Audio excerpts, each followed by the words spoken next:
Where his card? He said he don't have no card yet. I'll let you know. Alright. Nah, he don't yell like me, so. You gotta speak up. How's everybody? Hey, Mr. Lee, how are Like you? he said, my name is Lee. I'm a mechanic.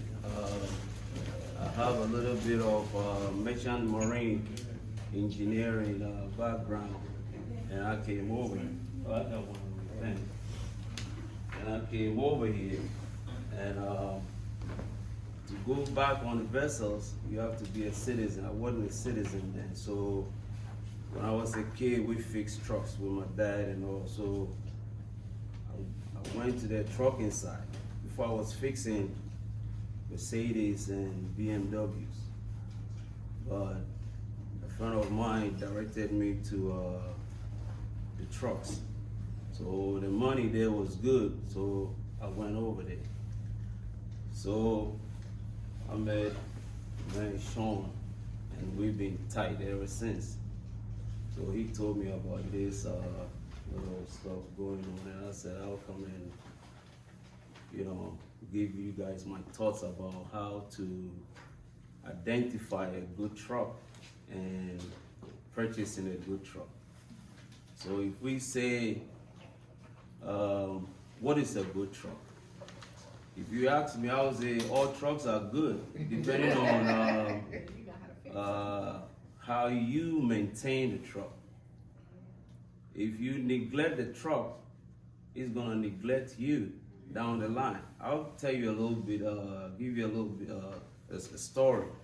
A friend of mine bought a Freightliner, brand new. So he was hauling cars with it. He went 4 years. Every once in a while he would call me, and then we'd talk a little bit. And then the truck won't build air. So by the time he towed the truck to me, I looked, all the parts, compressor is new, governor is new, air dryer is new. I went back there, the park brake chamber is new, the dash, park brake valve is new, the foot valve is new, quick release valve, the ABS valve is new. So the truck still don't have no air. So I had a young brother from North American Trade School. He was working with us, and then my old guy. So I called and I said, man, something interesting is here. Let's see how we can get it going. So we started troubleshooting. We took the line from the compressor out. Compressor is pumping. We connected it back up. From there it goes to the dryer. So we took that line off. It's not clogged. It's pumping. So we connected it back to the dryer. Then we went beyond the dryer. Everything is good. Then from the dryer, it goes to the tank. So whilst I was under there, I saw the driver's side tank is about 5 feet long. 18 inches at the front of the tank is welded. I haven't seen it before, so I was like, what is this? So I got a couple of guys that I dealt with when something is beyond, so I called the guys over there at Freightliner. I used to work there. So when I called him, I said, man, I got this truck here, the tank has 2 sections in it. Can you give me a schematics of it? He said, give me the VIN. 10 minutes, he called me, he said, man, the schematics is gonna be at a desk, come get it. So I went and got it. I was looking at it. The main problem was the dryer. 4 years, he neglected the dryer. You're supposed to change it at least once a year. Like, you go from summer all the way to winter, you gotta change it. So it cost him all this money. So when I came back, the 3 of us, we discussing, okay, this is the problem. How or why did it got to that extent? So what happened was the dryer has a desiccant in the cartridge. what it does is the compressor is gonna pump the air. The air is hot, so you need to dry the air and make sure only dry air goes to the tank, no moisture. But the desiccant, 4 years without being changed, the dryer, they're not working no more. So on the tank, you're gonna have a pull cord to drain the tank or a valve. If you don't do it, so the first, you can do it every day or at least once a week. Don't neglect it. So what happened was the tank is filled with water. So there's a valve inside the tank that corroded. So when you look, sometimes when you start your truck, you build in the air, you're gonna see the secondary gauge gonna go all the way to 100, and you're gonna stay right there a little bit, then it's gonna come back, then the primary gauge is coming up. That's what that valve does. It will fill the first tank first, and then when it's built up, then it will go to the second one. So we changed. When I called the guys, man, get us a driver's side tank. He was like, again? Because he spent all 3 weeks without working. And all he had to change was air dry, $85. So it cost him air compressor, all those stuff I talked to you about. So Can I step in for a second? Yes, sir. One, yeah, I see he said he went 3 weeks without working. Remember we had the insurance lady earlier talking about the pay? And remember you was talking about the extra truck? So, and also having a relationship, that's another reason why I'm introducing him to y'all, because in the process of changing all those parts, mechanics were doing them and being paid. Instead of really finding out what was really wrong. You think the people you don't know care about you? They never gonna see you again. You're gonna be 10 states away. So it's good to have a personal relationship with a mechanic that knows what he's doing. I'm sorry, man. Yeah. So that to tell you, don't neglect the trucks. You have to do your maintenance. It's good. If you can have a real nice truck. When you see a truck, you see, okay, you go purchase the truck. Truck is in good shape. It's making you money. If you neglect it, it's gonna leave you, because all the money that you're not putting into the truck, when it start going bad, it's gonna start taking from you little by little by. Before you see, you don't love the truck no more. So. Didn't I just tell y'all that about breaking your spirit? Yeah. And test it. You're not gonna love the truck. It's a lot of things that happen to the trucks. If you guys are drivers, so you might not know about it, or unless I tell you. These trucks, man, they are like human beings. I'm for real. They are like human beings. Sometimes, it's a guy, you know him, unless maybe, I don't know if you know him by name. He paid me to go to P and check a truck out for him so he can buy. I said, man, he's far. But I know his cousins. I was like, okay, I'm gonna go with you. So we went there. As soon as I saw the truck, man, that truck is nice. FLD 120. It's fresh paint. The tires are like 90%. So I was, first thing I was like, this nice truck. Why do they want to get rid of it? That's what I'm thinking. So I look at the truck. Normally, it's something about me. Before, I don't listen to it, but I started paying attention. If I see a truck, I'm gonna go from the front. I go around it, and I come back. If it don't tell me to stop, I don't look at it. If something tell me stop right here, I'm gonna stop. Then before you see, I start looking. I'm gonna find something. So I went around the truck. We came through the driver's side. I went around. As soon as I came in the front side, the driver's side tire, something said stop. So I was looking. I don't see anything. So I ignore it a little bit. I pull the computer up, we plug into it. Everything checks out fine. The codes, everything, there's no codes there. So I don't know whether they erased something, but I start to look. So what happened was we opened the hood, I checked the coolant, and then I checked the oil, and we fired up. She sound really good. Oil pressure is at 60. It's a Detroit 12.7 Series 60. So we checked it. The pressure is good. I checked it. I ran a cylinder cutoff test on it. I checked the pulse width. I checked the injector response time. The voltage of the alternator is matching what is on the gauge. The oil pressure in the computer is matching the gauge. So I was like, all right, I'm gonna go on the engine side. Well, that's where something was telling me stop. So I noticed fresh compressor. So I asked the guy, I said, man, the truck was having an air issue. He said, yeah.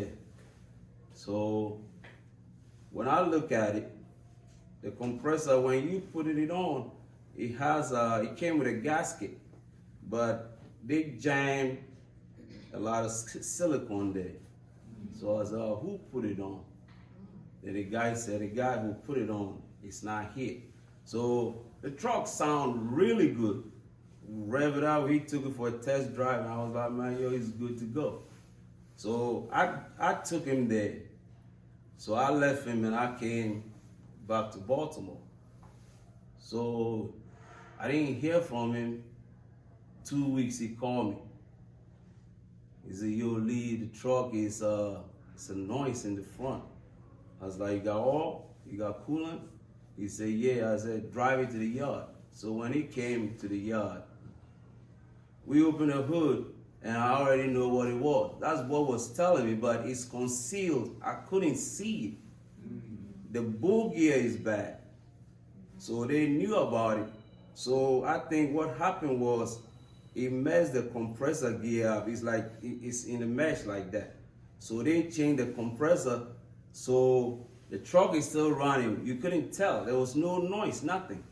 Just 2 weeks. This guy, from what my man told me, that was his savings. So he don't have no more money. So I told him, I said, man, I'm gonna help you with the labor, but you gotta tighten this up, you know, when you get up and running.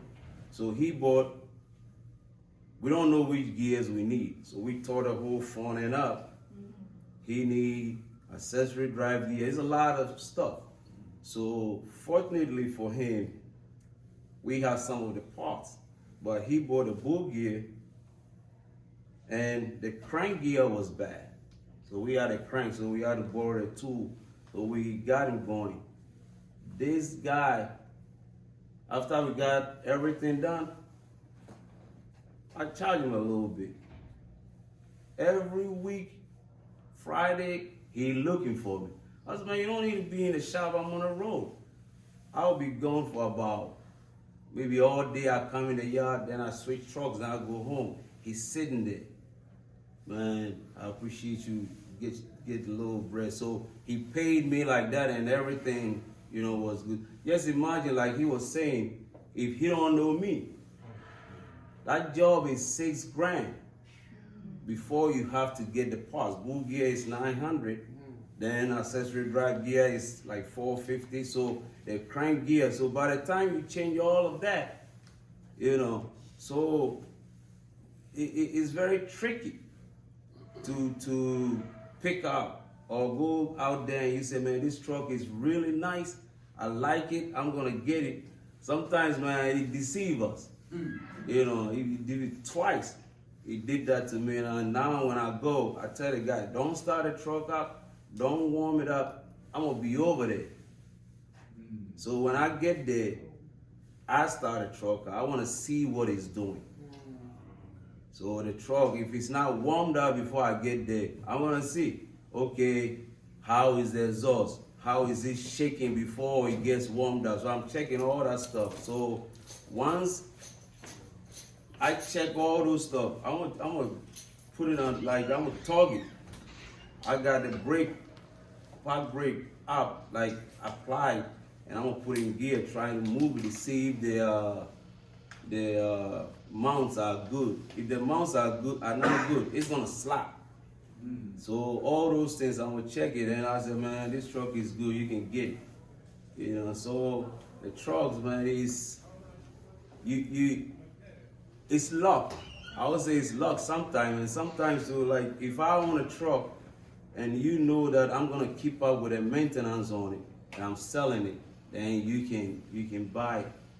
You know, so that is just by the way. So if you guys have any questions of how to identify a good truck, you can ask me and let's see if I can be able to, you know.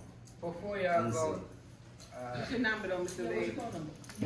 443-271-1204. but before y'all go to the question, I wanna 443-271-1204. I wanna re-emphasize on what he was talking about, going, checking the truck and then buying it and then running into maintenance issues. That's what I just said before he came in here. Do y'all remember?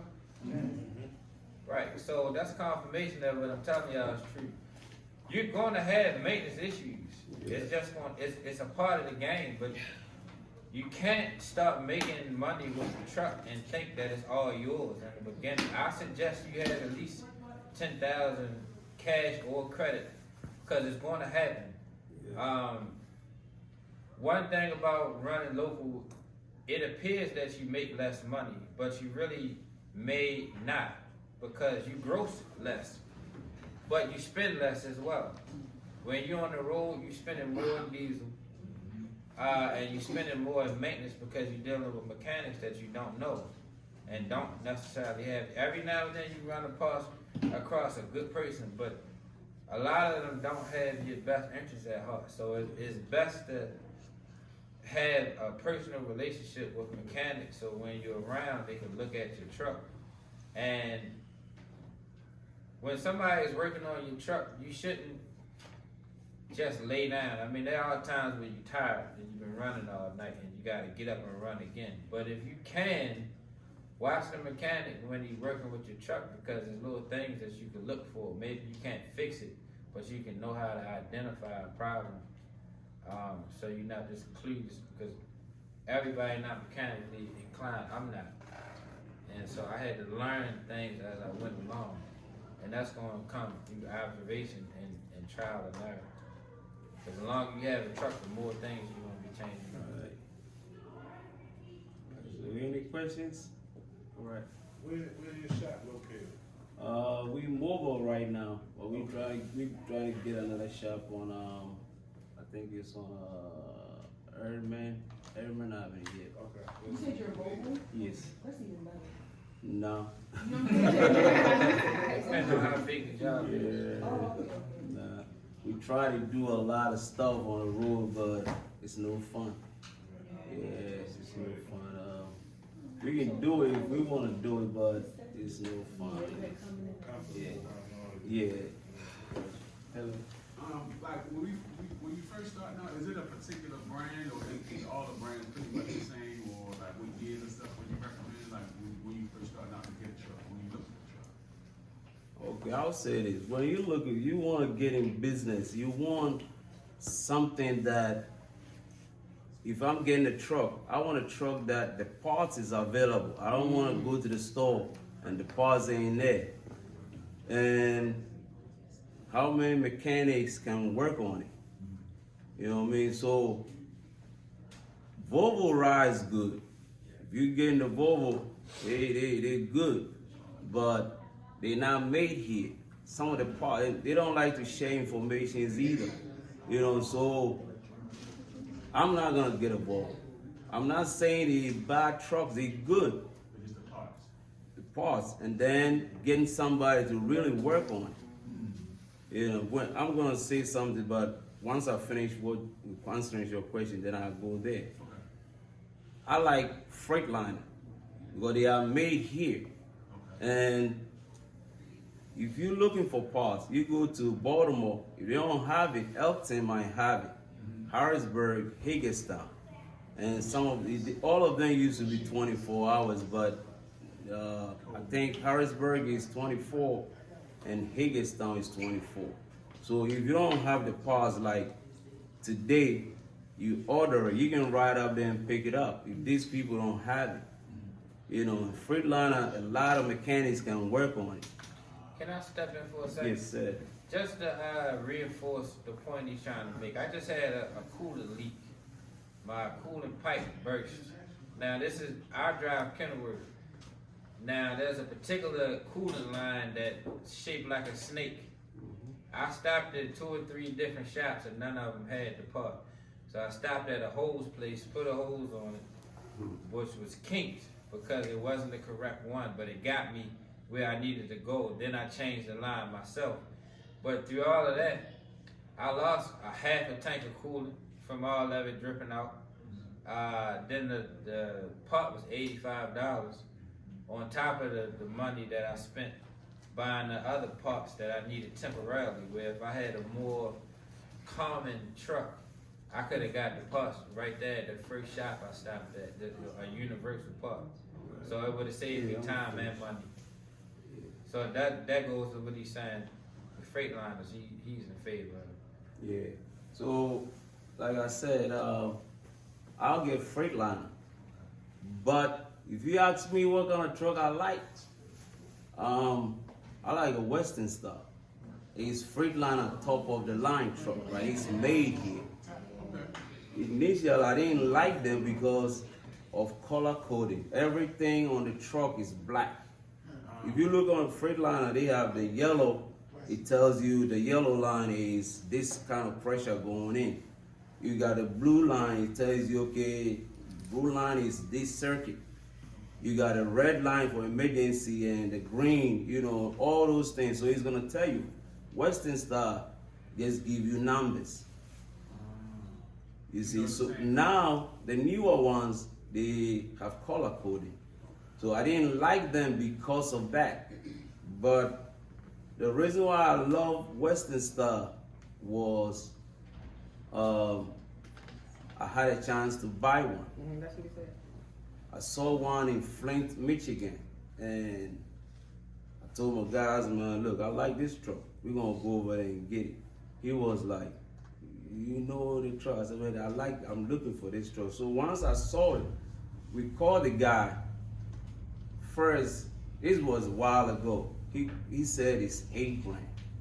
I was like, let's go before somebody buy it because the specs is what I wanted. So we drove all the way down there. It was raining.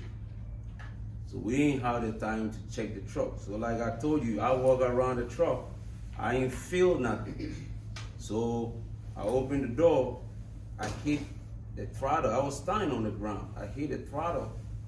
I love the response. It was a Cat 425 horsepower, 13 speed, 355 rears. It's like a nice truck. So the guy was like, "You're not gonna test drive it?" I said, "No, it's a good truck, right?" He said, "Yeah." I said, "Well, give me the title." So I look at the title, I check the door, and then I check the frame. You have to make sure Everything match up. match up. Check the title, go on the door, and it's printed on the frame. So once everything matched, I was like, all right, let's go. It was a gas station we met him at. So we went inside. Now he said 11. But the truck, that's what I want. So we got a truck. And we came down. My friend was driving it. About 50 miles down the road. He's from New York, but he's not here now. He was like, "Yo, B, man, as soon as he said, as soon as we get to Baltimore, man, put a trailer behind this joint. I gotta take it." So I said, "Why?" He said, "Man, let's go." So he got to Baltimore before I did. And then the next day, we went to motor vehicle and got the temporary tag, got it. We took it to inspection. It needed, the guy wanted us to put reflectors in the back of the mud flat, and then the body, the back. And he needed a city horn. We made one. And So y'all he big- said the skirt, huh? You say y'all big on? Yeah, the city horn, he don't have it. He just had the train horn. So we put a city horn on there. So that, and then the skirt, he wanted to secure it. And then we secured and we took it there, he passed the inspection. The guy that we bought a truck from, he was like, I got a lot of parts. I'm gonna ship them to you. So I said, okay. So my man gone, he working. I think 3 weeks, the guy calling me, the guy we bought a truck from. And man, I don't want no parts from you. I was ignoring him. So I picked the phone. He won the truck back. And he was gonna give me 3 times the money. I couldn't believe it. I picked, first he said 8, and then he said 11. We paid him 11, so he was gonna give us 33 grand. So I was like, why? Somebody underbid him. He had a contract. He is in Flint, Michigan. He pulled a step deck, so he pulled heavy equipment. He takes it to Minneapolis, Minnesota. And then from there, the truck goes straight to Galveston, Texas. Then he goes to Oakland, then he come home. That truck is tight. If I tell you, that truck, so we run it, we paid it, I didn't give it to him. I said, my man driving, I don't want him to be out of work, so I didn't give it to him. Then he stopped calling me. So we paid the truck off, and then we run, that's a truck. Remember Raw, the one that died? Yeah. That's the one I told him to go get, and I didn't hear from him no more. Yeah, That was it. away. Yeah. So that truck, anytime I rent it to somebody, they don't want to bring it back. So I was like, I'm gonna drive this truck to see. So I don't know if you guys have driven the truck through 68. We have a load. Yeah. A load that was 52,000 coming from West Virginia. So I was like, I'm gonna go get it. When I went over there, we had a classic that was 550 with a 13 speed and 390 rears. He can't, he can't, keep up with us climbing the hills. So just real quick, a couple things. That got to be. I know everybody ain't into the mechanical side, but a couple things. One, y'all see how anybody here talk to me and I got y'all on the Truck Paper Act and we started looking for loads. Right, so you see how I put the price range in? You see how he talking about an $8,000 truck? All right, the guy that was in the back with the massage parlor, he got 2 trucks. One of them $8,000, one of them was $5,500. So don't think that you gotta run out here and spend all types of money. Right. But you're gonna have to have some expert opinion. Also, you see how he's mentioning these names and how I introduced him and how I've been in trucking for 13 years. All right, when we started in the beginning, when I was talking about networking and y'all being a family and the home group and all that stuff, as y'all go on in y'all careers, y'all gonna be running across each other. So y'all need to be getting familiar with each other and getting each other's phone numbers, mine, but y'all's as well, because as time goes on, y'all gonna be bumping across each other. This is a small city, and the trucking world is even smaller, especially if you're doing containers or if you got your own authority. Even though we may not all see each other all the time, we all hear about each other. And y'all that's going on to get trucks and have drivers talk. So all the information about everybody is going to be floating around. This is a small world. And also, y'all remember when I was talking about y'all think y'all here for trucking, but y'all really here for something else, and the energy that's bursting out of me to affect y'all. How we did the technique and grew our hands last time, and how we shrunk it this time with our mind and the power of words. We'll be talking about energy. Remember I was talking about your mind is a magnet, it sends thoughts, your emotions draw things to you. That's what your emotions pull, your mind sends. Remember when he was talking about walking around the truck and letting it hear? When he hears something, we talking about the energy and the relationship that he has with these machines, because he's been dealing with them and so intertwined with them. That goes back into what I was talking about with you, with what to ask for on the rate. It'll become a rhythm where you do something so much, it'll become you and you will become it. You understand what I'm saying? So it's deeper level. You can't just look on the surface of things. On the surface, it looks like I'm hosting a trucking in network. No, it's not. It's so much more deeper than that. But if that's where your level of comprehension is, that's all you'll see. But as time goes on, y'all will see what this is morphing to and how I have an impact in y'all careers and in y'all lives outside of trucking. It's much more to it than trucking. And that trucking is the least the benefactors of me, if that makes any sense. I'm sorry, Mr. Lee. Yeah. And don't sleep on Lee neither. He's not just no mechanic. All right. Yeah. All Don't right. give them everything. He's not just a mechanic. I mean, if you're not interested in mechanical stuff, but as a human being, when you start digging deep into his mind and the spiritual aspect of who he is as a person, he's much more than a mechanic. That's who he is by trade, but he's much more powerful than that as a human being. But you would have to be of kindred spirit to even enter that dimension and start finding out these things about people. So that's why I talk about energy and all this stuff a lot. And God, that's why I sprinkle the Bible in there. That's why I use real life analogies and stuff for my own life so we can be, when you're in the, how can I say it? This is how I was, I had a pastor teach you that. Do you realize when you go to church and you listen to a sermon, y'all are engaging in spiritual intercourse? Do you understand that when the praise and worship service is going on? Well, let's back out of that. When you go in and you meet and greet everybody, that's the courting process. And when the praise and worship is happening, that's the foreplay, getting everybody ready for the sermon. And then when you hear the pastor whooping, that's the climax. And then what happens? Birth comes. That's when everybody comes to the front of the church and get that life to Christ. That's why they call them a newborn. But remember I talked about translatable skills and transferable information. It's the same thing here. So we actually engage in, even though it's males in here, I'm not talking about that way.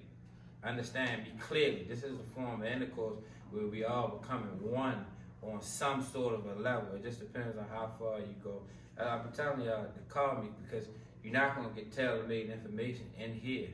And there's other areas of your life that I'm useful in that have nothing to do with trucking, but that's not going to come out until I have conversations with y'all. All right? And people is going to charge y'all for this. And let me remind y'all again. Call some of these super guys that's renting all these Rolls Royces and Lamborghinis and doing commercials and selling y'all the key to life. And then you go there and get pumped up and you leave with nothing. And then they call you back to try to upsell you. Alright, so y'all can play the game if you want. You're gonna be lost in the sauce. Them guys don't give a goddamn about y'all. So back to your question. So I don't know if I finished answering your question. You did, and that's I think that's the my mindset of thinking, was the freight line, because a lot of places I worked at, a lot of companies they had freight lines for that reason. But I just want to get confirmation from you because you're a mechanic. Right. And also freight lines with different engines, and also it depends on your application. What are you going to use the truck for? I bought a truck from a man that he didn't know what he had. but I thank him for the truck, man. You know the truck, somebody stole it. I sold it to somebody. Somebody stole it from the guy. Yeah, man. He has some really nice truck. We bought it from him, and then we put it together for a guy. That truck was 350. This is the horsepower. But the setup, the truck is a monster. You save a lot of money on the fuel, but it runs like a 500 truck. It's a FRO 16210C. That's the model of the transmission. The O is overdrive. So the FRO, the O is overdrive. So head start with a 16. So the torque ratio is 1860 foot-pound. If you go 15, it's 1650. So he got 411 rears. And we put the 20 footers that has 40,000 in both of them, and the truck pulled it in third gear. Yeah, so Y'all need to shut up. Y'all don't know what he talking about. Y'all, man, y'all go ahead somewhere. Hey, man, y'all get y'all bluff behind out here. Y'all need to get the hell out of here. automatic take the fun out of the trucking, but I like this shit. I like this shit, man. Hey, I got a couple questions to kind of help the question and answer process from my own perspective that'll help y'all as y'all going, because maintenance is one of the bigger things. And a lot of people that call, they want to know. They say, "Oh, I like this truck and it's got X amount of miles on it." Can you go into the mileage of truck, because a lot of trucks got 1 million plus miles in it, and people think that's a bad truck.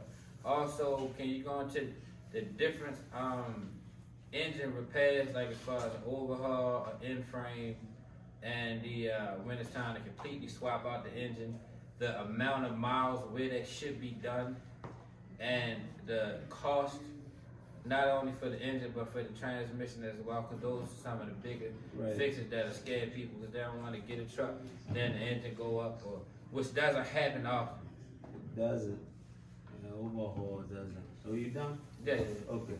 So we talking about in-frame. When we say in-frame engine, you overhaul the engine whilst the engine block is in the truck. So you take the cylinder head out. You take the oil pan, the pump is gonna be there, you take it out.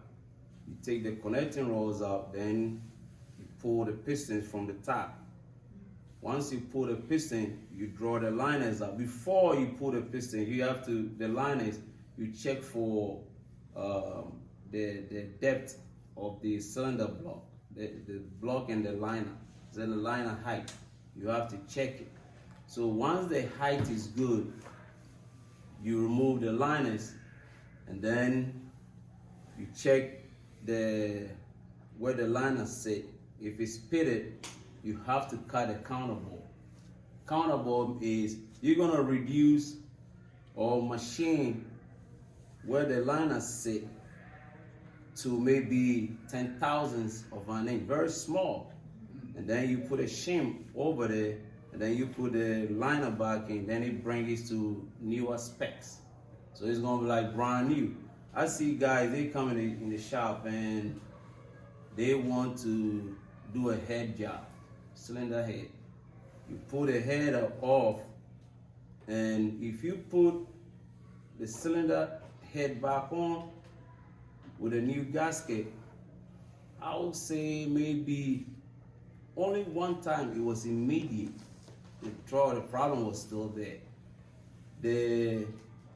When the piston moves, you have about 1 million miles on. When it moves a lot, it drives the liner. The liner drops, they sink in.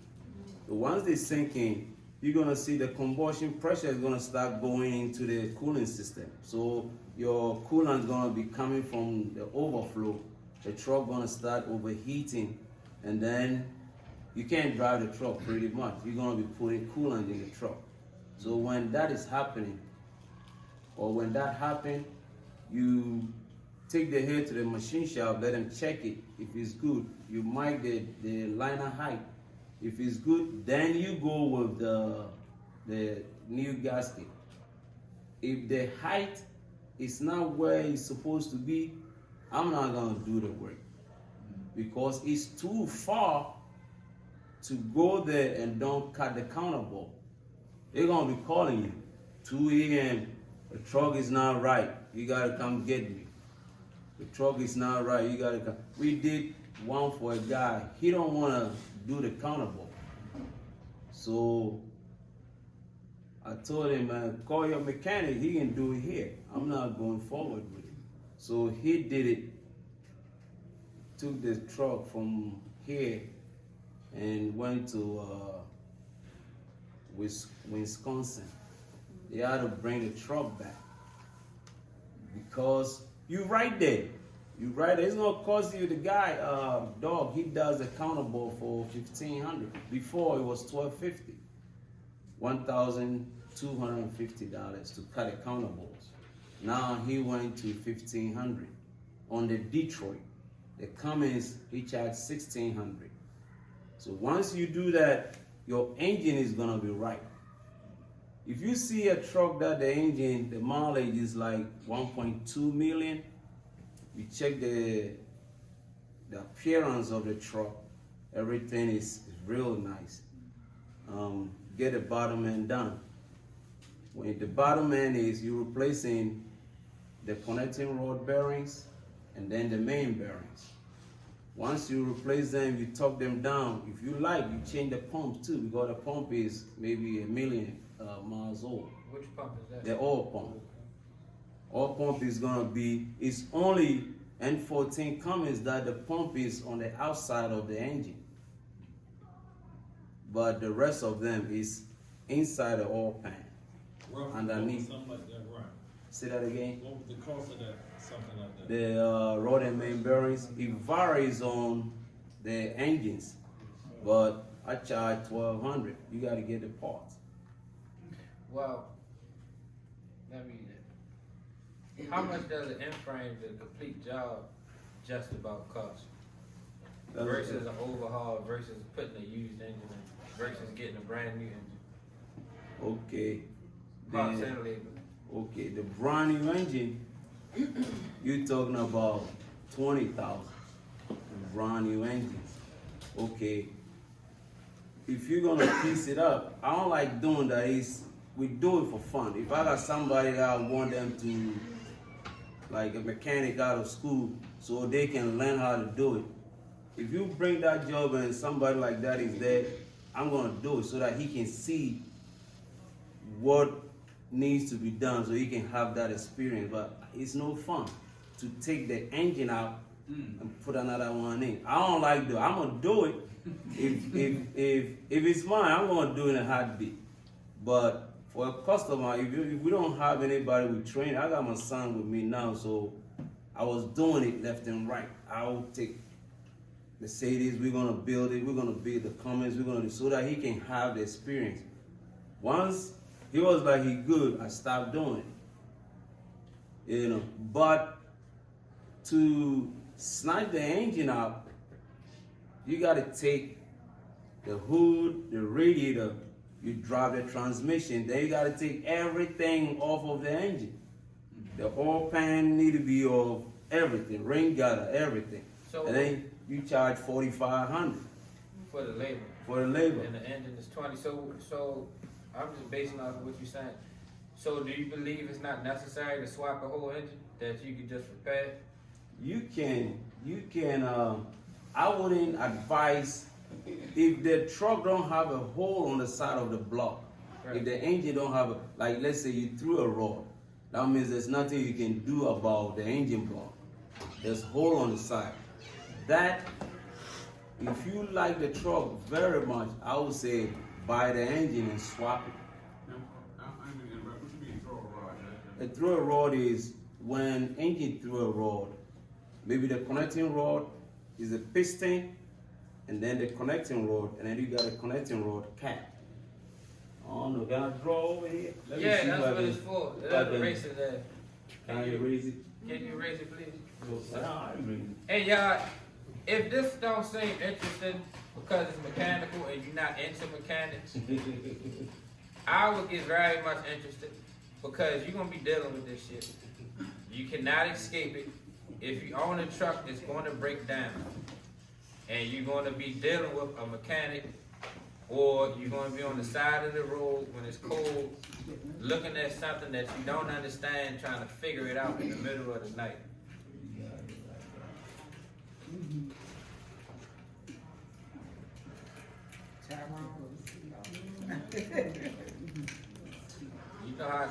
get when it's winter time at nighttime, the truck won't stop, no heat. And it doesn't matter if you buying it. I bought a truck that was 2 years old one time for 90-something thousand, and it took me 3 times to get it home. It kept cutting off, and they would take it to the shop, fix it, and catch the bus out, go back, cut off again. So it's not a thing of I shouldn't have got this old truck. You're just going to have to deal with maintenance no matter what. There's no way that you're going to be able to escape it.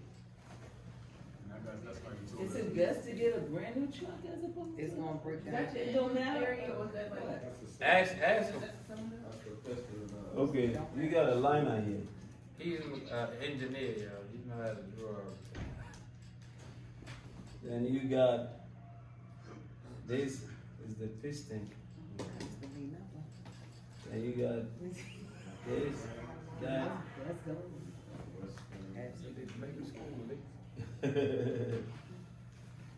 Then you got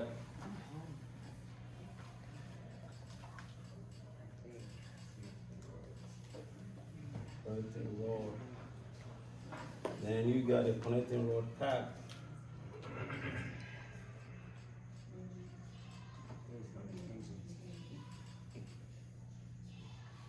And then here, it's a pin snap ring over here. So you got a snap ring. Then it's a pin, the Gordian pin or piston pin.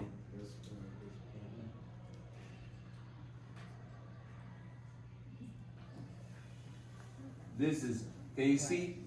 Yeah, kind of. This is the piston, this is the injector right here.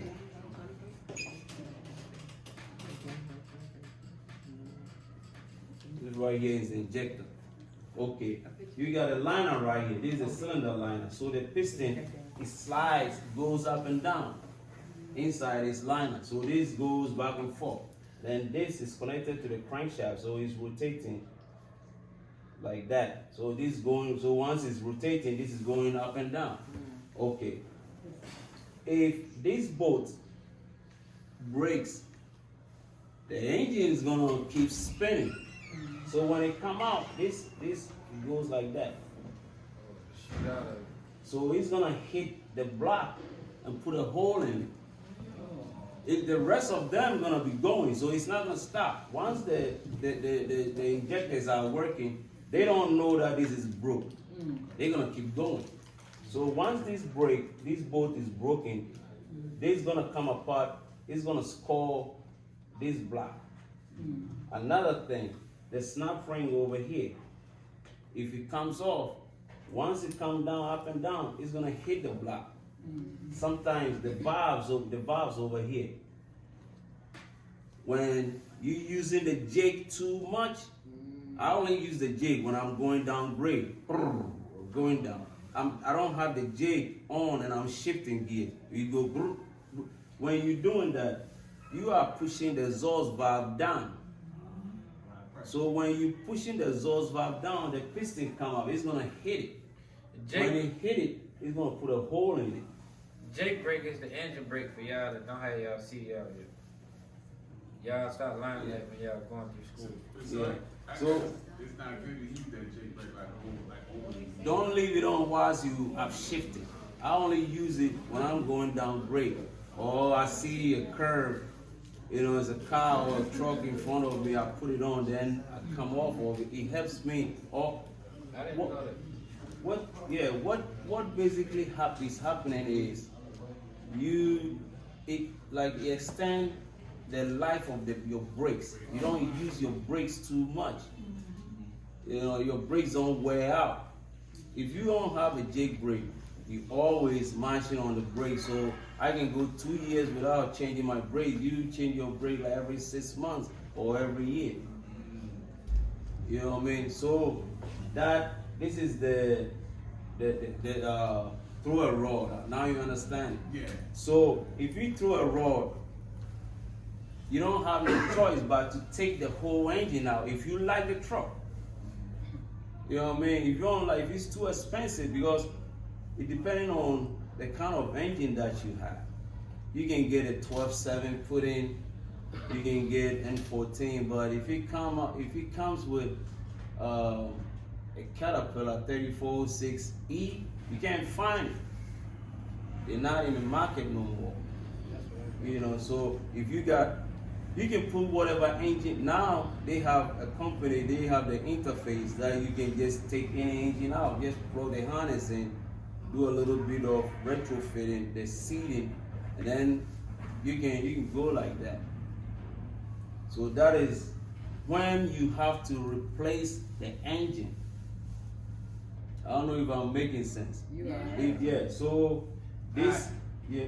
Now listen, this important, cause y'all hear these guys running down the street and they always got the Jake on and it's all loud. I didn't even know that, but what he explained was the brand new engine is 20,000 plus 4,500. Right.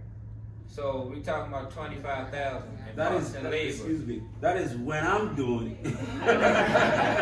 Right. If you go to the dealer, man, nah, you ain't no 4,500. But having that Jake brake on and sounding cool, like you driving a Harley down the road, it's gonna cost you to have to change the engine sooner, potentially. Right. So you're exchanging a loud sound. These guys go get these pipes and all this stuff, Yeah. and like the noise. It's better to burn the brakes up than to swap the engine. Right. Yeah.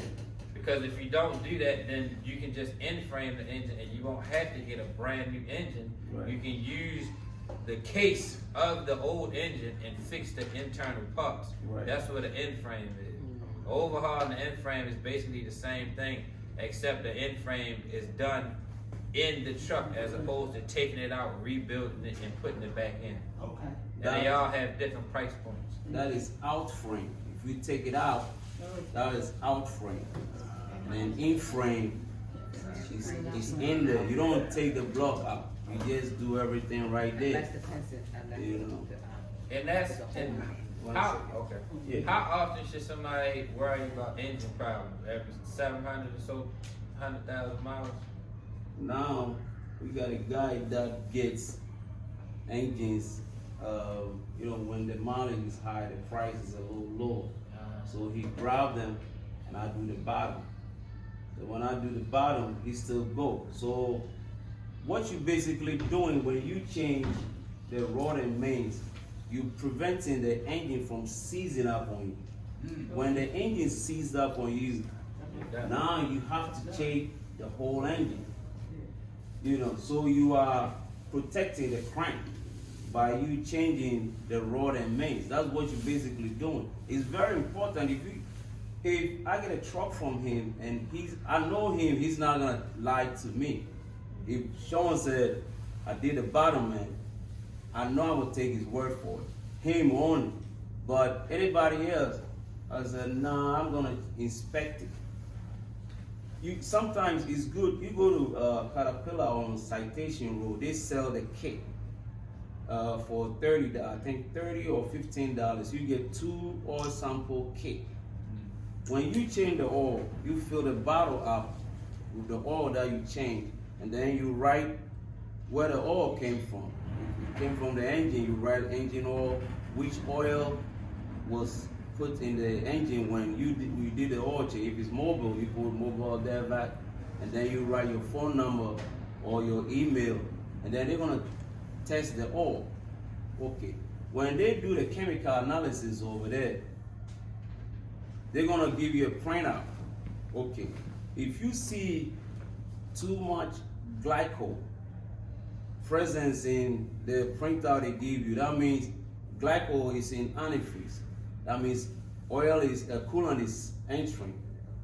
You got multiple places that the coolant can enter the oil through the oil cooler, or the cylinder line, or the water pump, or the air compressor. So it's difficult to pinpoint where the coolant is entering the engine from. You have to troubleshoot. If it's not excessive, then you can ride, but that also wipes the bearings. They have 3 layers: the lead, the copper, and the steel. Once glycol is mixing with the oil, it's gonna wipe out the material. It's gonna make Mercedes have a bulletin came out when I was working at a dealer that anytime the oil mixes with the antifreeze, you have to change the rod and main bearings. You fix the problem, then you change it because it makes the material bad. It's gonna lock the engine up. So those are some of the things that you have to take into account. So now, when the tests come in with a lot of lead, that means the bearings, the shaft bearings, the connecting rod and main bearing, those bearings, they have the lead, copper, and the steel. So too much lead, that means all your lead is disappearing, but there's some in there. Too much copper, you need to change it.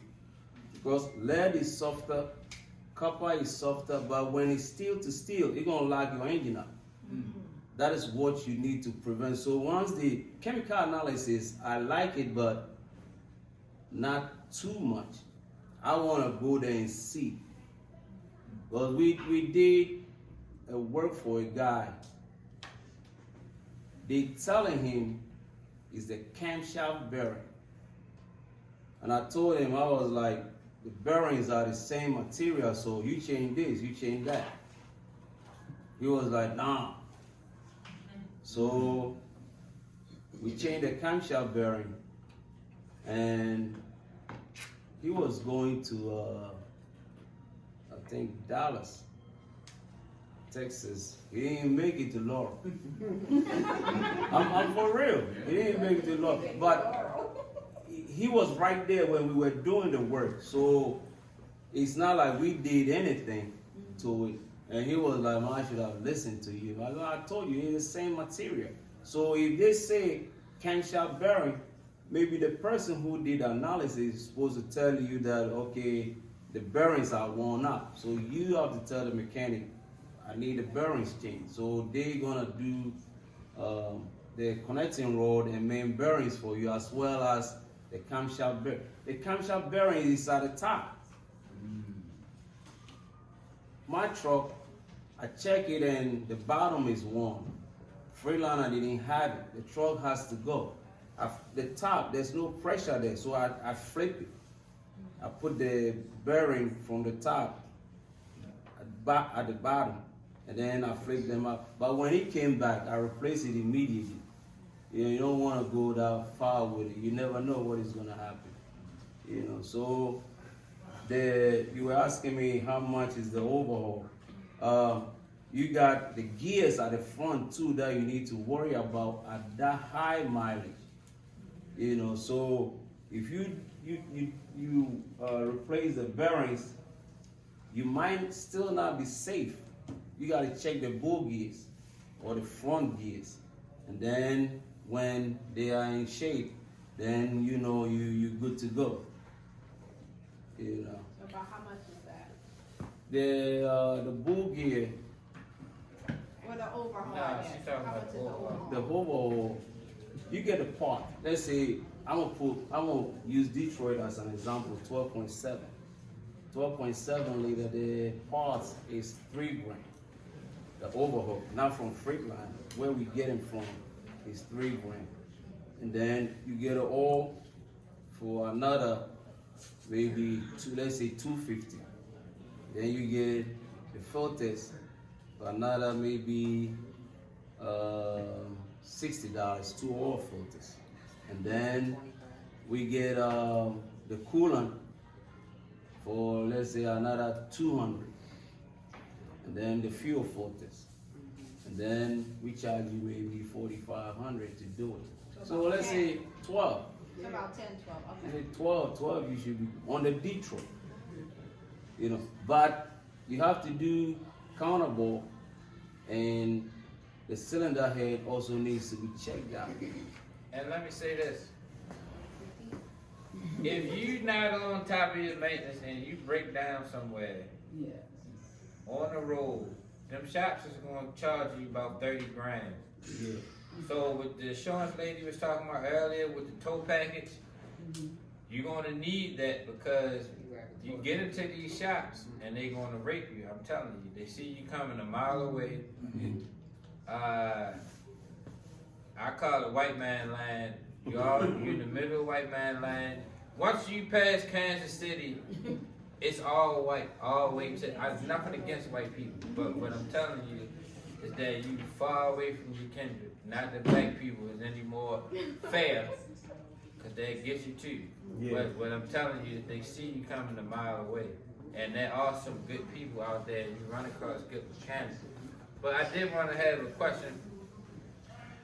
So if you go on a brand new engine route, that's gonna cost you about $25,000 if you know it. 30 grand. About 30. Yeah. If you go to overhaul the in-frame, you saying about 15. Yes. Okay, what's the lifespan of the different parts? Well, first off, what mileage are you gonna start seeing telltale signs in the engine that you need some work? Whether it's 700,000, 800,000, a million, more, depending on how you handle the vehicle. And what's the lifespan of some of the parts, like your transmission, your clutch, your turbos, your rear ends? How often should you get an oil change? Cause you gotta shift into the driver mind. See, they ain't gonna go for so deep. Right. You wanna ask a question? You want me to answer this question and I come back? Yeah, I had a couple questions. When you doing overhauls, He's a mechanic, but Okay. he went to North you America. consider Yeah. engine hours too? Say that one more When time. you doing overhauls, you looking at miles, but do you consider engine hours too, engine run hours? Yeah, you can. Well, when you say the hours, that means idling time. Idling time, you considering the idling time also. You do that with the generators. I don't do Everybody that. don't have the APU. It's like, Right. That's what I'm saying. I don't do that when I'm overhauling the truck. I only take the actual miles on the truck. Also, most of the guys that I do a lot of fleet maintenance. So most of the guys that I go out there and check their trucks for them, we have the log. Okay, we got truck number 12. When we come over there, this is what we do. We check air pressure in the tires, we log everything down. We check the fluids in the differential, we check everything. The fluids, engine, differential, transmission, power steering, all of that. Okay, so once we check all of that, when we come in next month, we ain't changed the oil yet. We come in next month. Number 12 is low. There's no oil anywhere that is telling you that engine is leaking. So now we investigating what is going on. Okay, we find out that the rings are worn out. So it's up to the customer. Me, what I do is, if I'm not putting or adding like 4 gallons oil in the truck per week, I'm not gonna overhaul it. I don't know if that makes sense. Yeah, because you're gonna be burning it, it's gonna do its work, but are you comfortable adding 4 gallons? If you forget, you're gonna lock the engine up. You know what I mean? Yeah, so I don't take the hours into consideration, I take the mileage. And sometimes also, we got a truck that has 3 million on. She's still running. We did the bottom end twice. Then we overhauled it. And then, that was 6 years ago. Just this December, I went out there, I started it. And it was like a little sound after the engine sound. I told her, man, we gotta open the bottom up. So when we opened it, he was right there. So we changed the cam bearing, the rod and main bearings. The following week, we changed the camshaft. They were all worn out. I went on 83 Thursday, the oil filter blew up. So I took him an oil filter, I replaced it for him. And he told me he's adding oil. So after 6 years, it needs another overhaul. The truck is 2,000. You know, so we don't know whether he's gonna do it. You know, but 3 million on it. You would recommend overhaul it more than twice. Man, I overhaul it.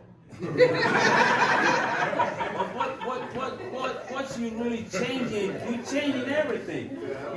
You changing the lineup. You changing the piston.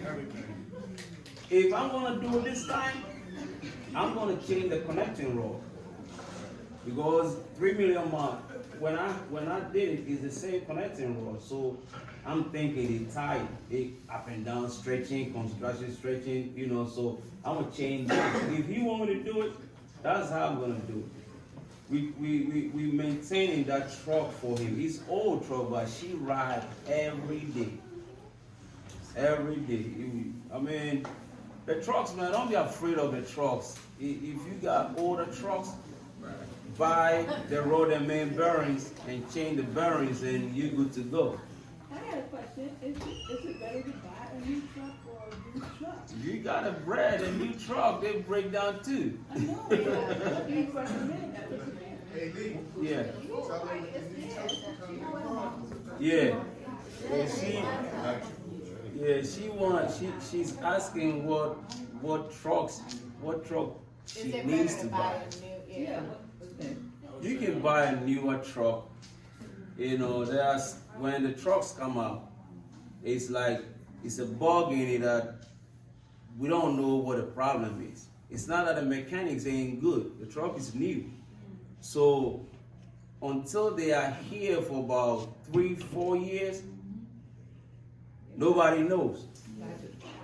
You know, so it's like, all right, it's DD15. It's doing something that I don't know.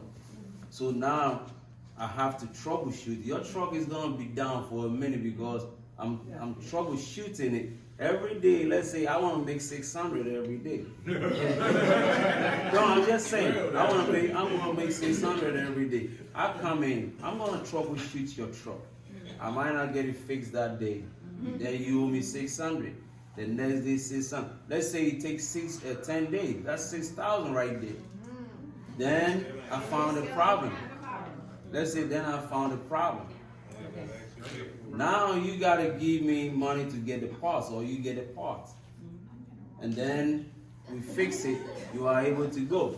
You know, so it depends. It depends on, you know. I like the old trucks, but now. So what truck do you like? Is there a particular years that comfortable you with like? working on? I like anything because I'm a mechanic. I want it for free too. You see, the whole thing is DD15. The pause is here. A lot of people don't like them because they had an issue that the engines were locking up.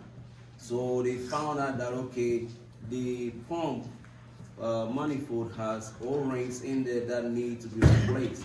So at 700, if yours is good, you go out there and replace it, and then you're gonna be good for a while. But whilst you are there, if you can afford, change the rod and main bearings and change the complete oil manifold, and you'll be good. You said it's a D.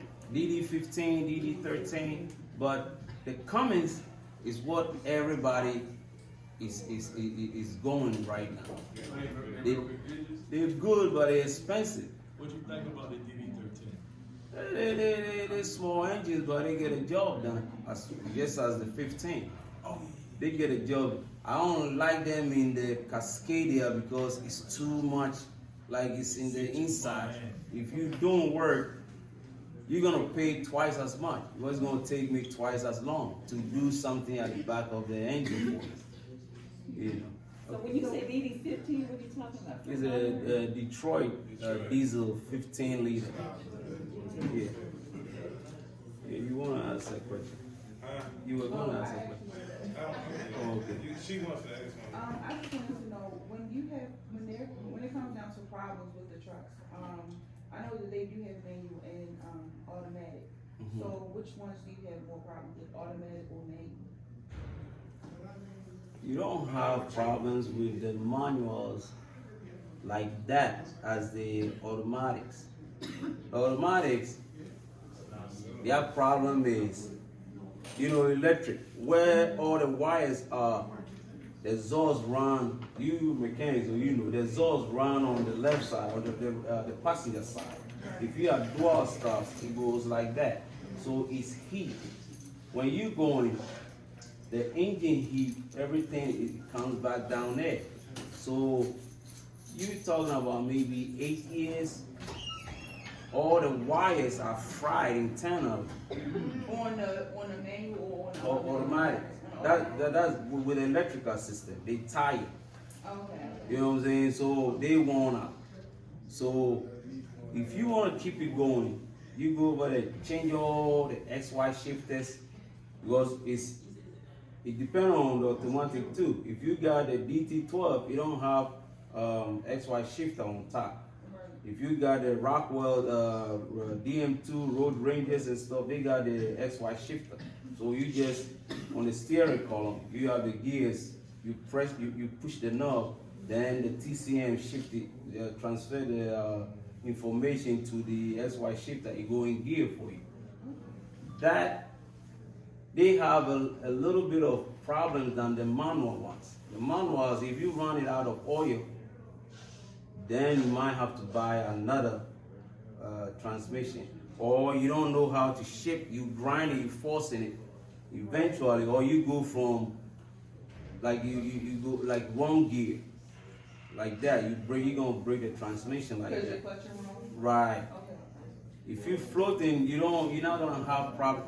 It's on the field, what I've seen that causes the manual transmission to fail is you have a cooler, transmission cooler on top, like a little radiator on top of the transmission.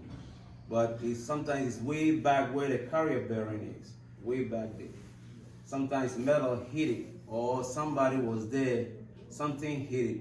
So the oil that is supposed to go in the transmission, come back there and cool, is leaking. So it's gonna make the transmission dry. And then you're gonna have to put another one in. The cost is, you can go to the junkyard and get one, but you have to open it, inspect the gears, and before you seal it back out, you put it in. Or you take yours to the transmission place, let them build it for you. Might cost you $3,500 or $4,000 to swap out. So what I started doing is I go to CRG Truck Parts. They got a lot of transmissions there. You get one for $900. Is that off of what street? It's over there in Elton on Route 40. Yeah. So I'm guessing you're saying that with the automatics, it could cost you more, like you said, the electrical fried for the manual. So that would be, if you're starting off and you know how to drive a manual, get the manual. Yeah, it's good. You don't have no problems with electric or whatsoever. Automatics, they're real good. Like, I don't like them because it make me sleepy. You know what I mean? But, other than that, they do the job. I got one right now. You know what I mean? I got one right now that I run. Yeah. Don't tell them the automatics that you leave. Huh? Don't tell them the automatics. The automatic for what? Automatic truck, like one of them is like you want them. When they go down on the transmission, the truck will be down, we got to order the parts. Yeah. It's gonna be sitting for a while versus if I Yeah. take my truck to the shop with some manual, he can have my parts, I can get it straight from him. Yeah. Yeah. What about rust? Because I know I've been looking at trucks, saying, and it's a lot of rust, like, Rust. yeah, how bad is it? Yeah, the rust. I know trucks from Michigan, Canada, they had a lot of rust in it. I wouldn't buy a truck with too much rust in it because, one, it's rusty, you don't know the strength of the frame. Once you start chipping and there's hole in it, you gotta double frame it, or you have to replace that frame. It can be done, Double but frame? yeah, you got to double frame. If there's a hole in it, it's acceptable. You can put a plate in the back and a plate in the front and put, so it will reinforce that particular section. But I wouldn't buy a rusted, if it's excessive rust, Right. I'm not gonna buy it. Excessive, it's like maybe, yeah, like surface rust, yeah. Right. So this rust is normal. You're gonna have to chip it and put a Rust-Oleum on it, and you know it's gonna be fine. Yeah. So, is it safe to say that you buy trucks and sell them as well? Do you do that? Yeah, I do that from time to time. From time to time. Now it's hard to find a good truck to like fix it and sell it. But if you saw a truck that you think you want us to go look at it, we can. Okay. We can look at it and let you know, okay, is it a, the guys, What's your fee for that? I'm sorry. it depends on where. America. If it's I America. went all the way to Emporium. The dude, my friends always, yeah, let's go to Emporium, let's go. We going, I said, where is the, no, Virginia down there. I said, where is the place? We kept going and going and going and going.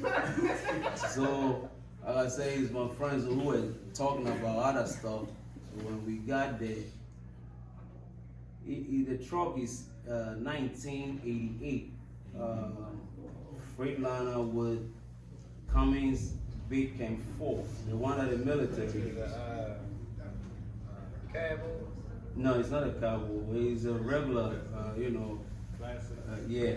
So that truck sounds really good.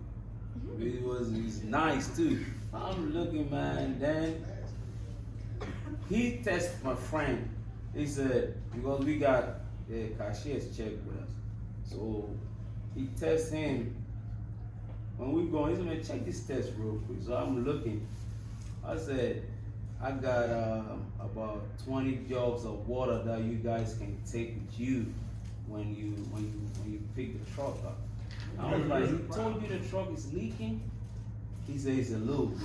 I was like, 20 jugs? We coming to Baltimore, man, 20 jugs. So I went over there, I took my coveralls with me. So we talking. We looking, we didn't see anything at first. And then I saw just a little bit of drip. Then I told him to rev it up. He was doing it, slowly. So I don't see the coolant coming out a lot. So I told my friend who wants to buy it, I was gonna go ahead and smash on it. Let's see. So when I check it, the block is cracked. It's a hairline cracking. So I told him, I said, man, it's up to you if you want. I'm telling you, that truck, man, when we went there, it's a really nice truck, but that was the only problem. So if it got a crack in the block, that means you're gonna have to swap the whole engine. You're gonna have to swap it. So yeah. real quick, one thing y'all need to understand, I've been through 19, 20 trucks. I probably only bought one head. You most likely not gonna buy your truck where you live at. Trucking is an international, national, is a federal thing, so you most likely gonna travel to find a truck. So if you don't see a truck right where you at, don't get discouraged if you see something that's a little too far or a little further, but it is gonna limit you on who you're gonna be able to take to inspect the truck. So, but most of the time you're gonna travel to get a truck. I done transported trucks. He bought a truck from Ohio before and I brought it back. So that's just how the industry works. You got a question, young lady? Well, I don't know if I'm getting too far, but my question is, when you're financing the truck,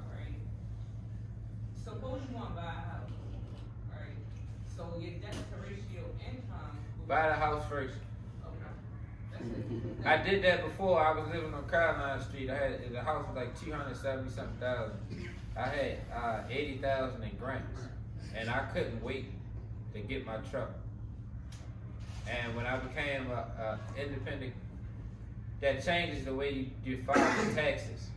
And so they're not going to take 1 year of W-2 and 1 year of 1099 and combine it. You now will need 2 years of W-2s, unless you go all the way out and get somebody to make you pay stubs and put yourself on payroll as a full-fledged employee of the company. But the house is the bigger purchase. The truck gonna pay for the house, but it's gonna change whether you're able to get the house right away or not. It's better to be patient, get the house. Now, if you 2-3 years along the line, and you know you are, or 2 years, get the truck, because the truck is what's gonna feed you and allow you to save up. But if you right there and you dealing with a realtor and finance people now, get the house and then get the truck, because it's gonna change your tax. It's gonna change the way you file your taxes, and then they're gonna want different documents. They're gonna want profit and loss and all this different stuff. And that's gonna take time. It's gonna throw You you. can use the house to get the truck. Say it again. You can use the house to get the truck too. I guess that depends on how much equity and whether you're talking about refinance it or not. And then also it's a big purchase.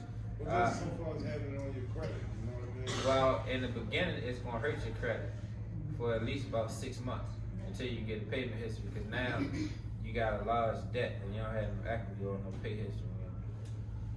So the trucks, when you're financing a truck, they don't look at you having a home? No. Well, let me not say that. That's not gonna stop you. That helps your credit profile. But when you're trying to finance a truck, it's more about the down payment. You can get excuse me, Mr. D. You can get a truck with any credit score if you got a large enough down payment. It's normally gonna require about a 40% down payment if you got a low credit score. But when I started, 20% was the rule. 25. Now you need about 30. But anywhere between 7,000 and 10,000 to get you a truck as far as financing. But if you do it right, you can purchase a truck for that price. I wouldn't do that on my own. You want to have a mechanic look at it. But it's possible. Did I answer your question?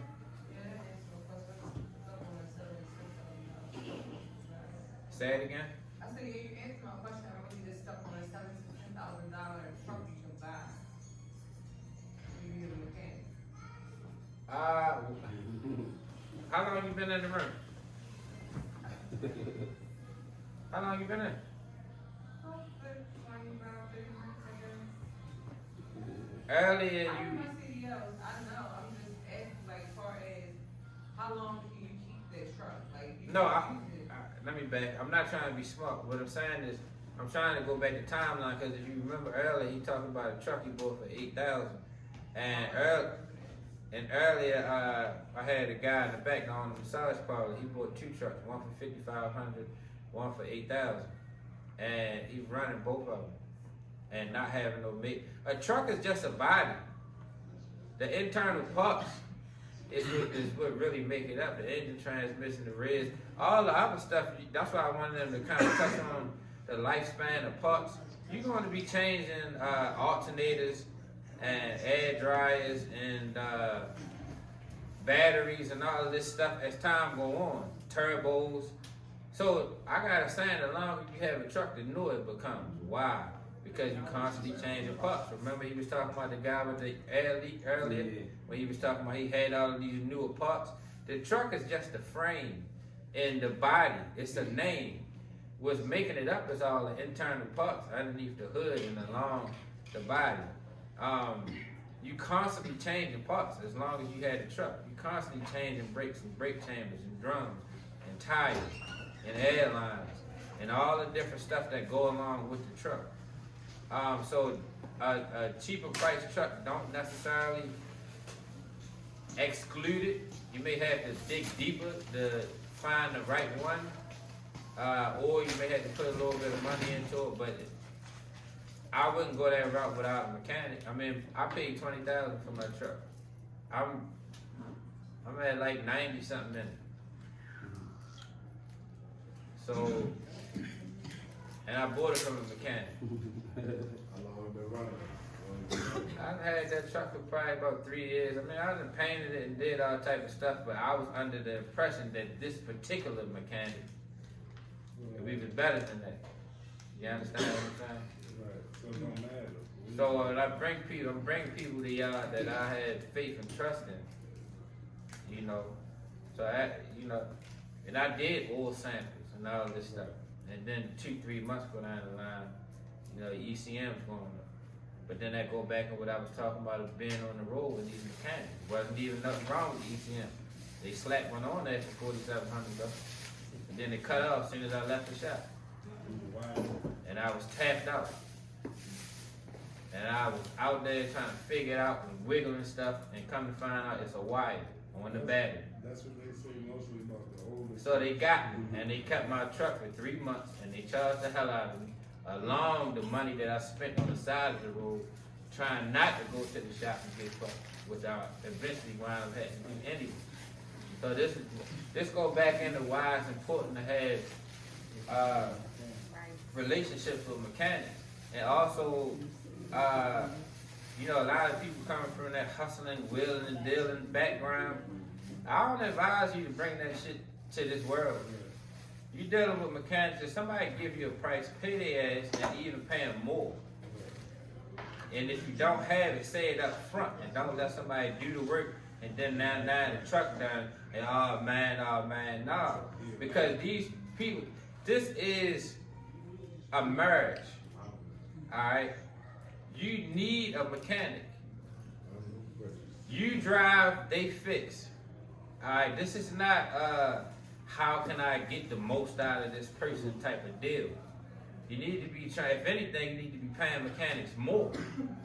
Because a mechanic has a different eye than a driver. And there's things that they're gonna see that can save you thousands of dollars that another mechanic is just gonna look at it and you'd be surprised. A mechanic can sabotage you. They can fix something and screw it on, not all the way. And no, it's not going to be an immediate problem. And then 5-6 weeks later, the screw done came out, and now, but why? Because you were sitting there haggling about $150. Now you got somebody with revenge on their mind. And now you 7 states away in the middle of nowhere, in the mountains with no phone signal, and it's wintertime, and it's below freezing, and you got no heat, and you don't know a damn thing about fixing no damn truck, and you fucked. Does this make sense? Now I try to bring the real core of what's happening out here. I don't baby talk, because this is the shit that y'all gonna be dealing with when y'all getting out there. So that's something to really think about. Because all of them ain't for you.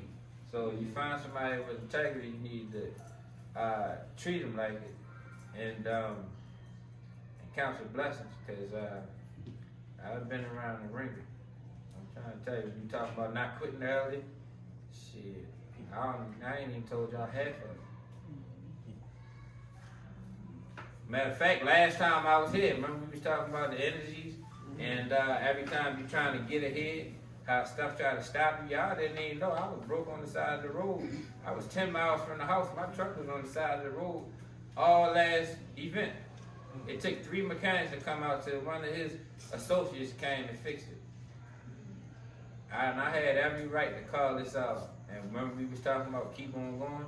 I still did it. Then what happened? Right when I keep pushing through in the middle of the seminar, truck fit.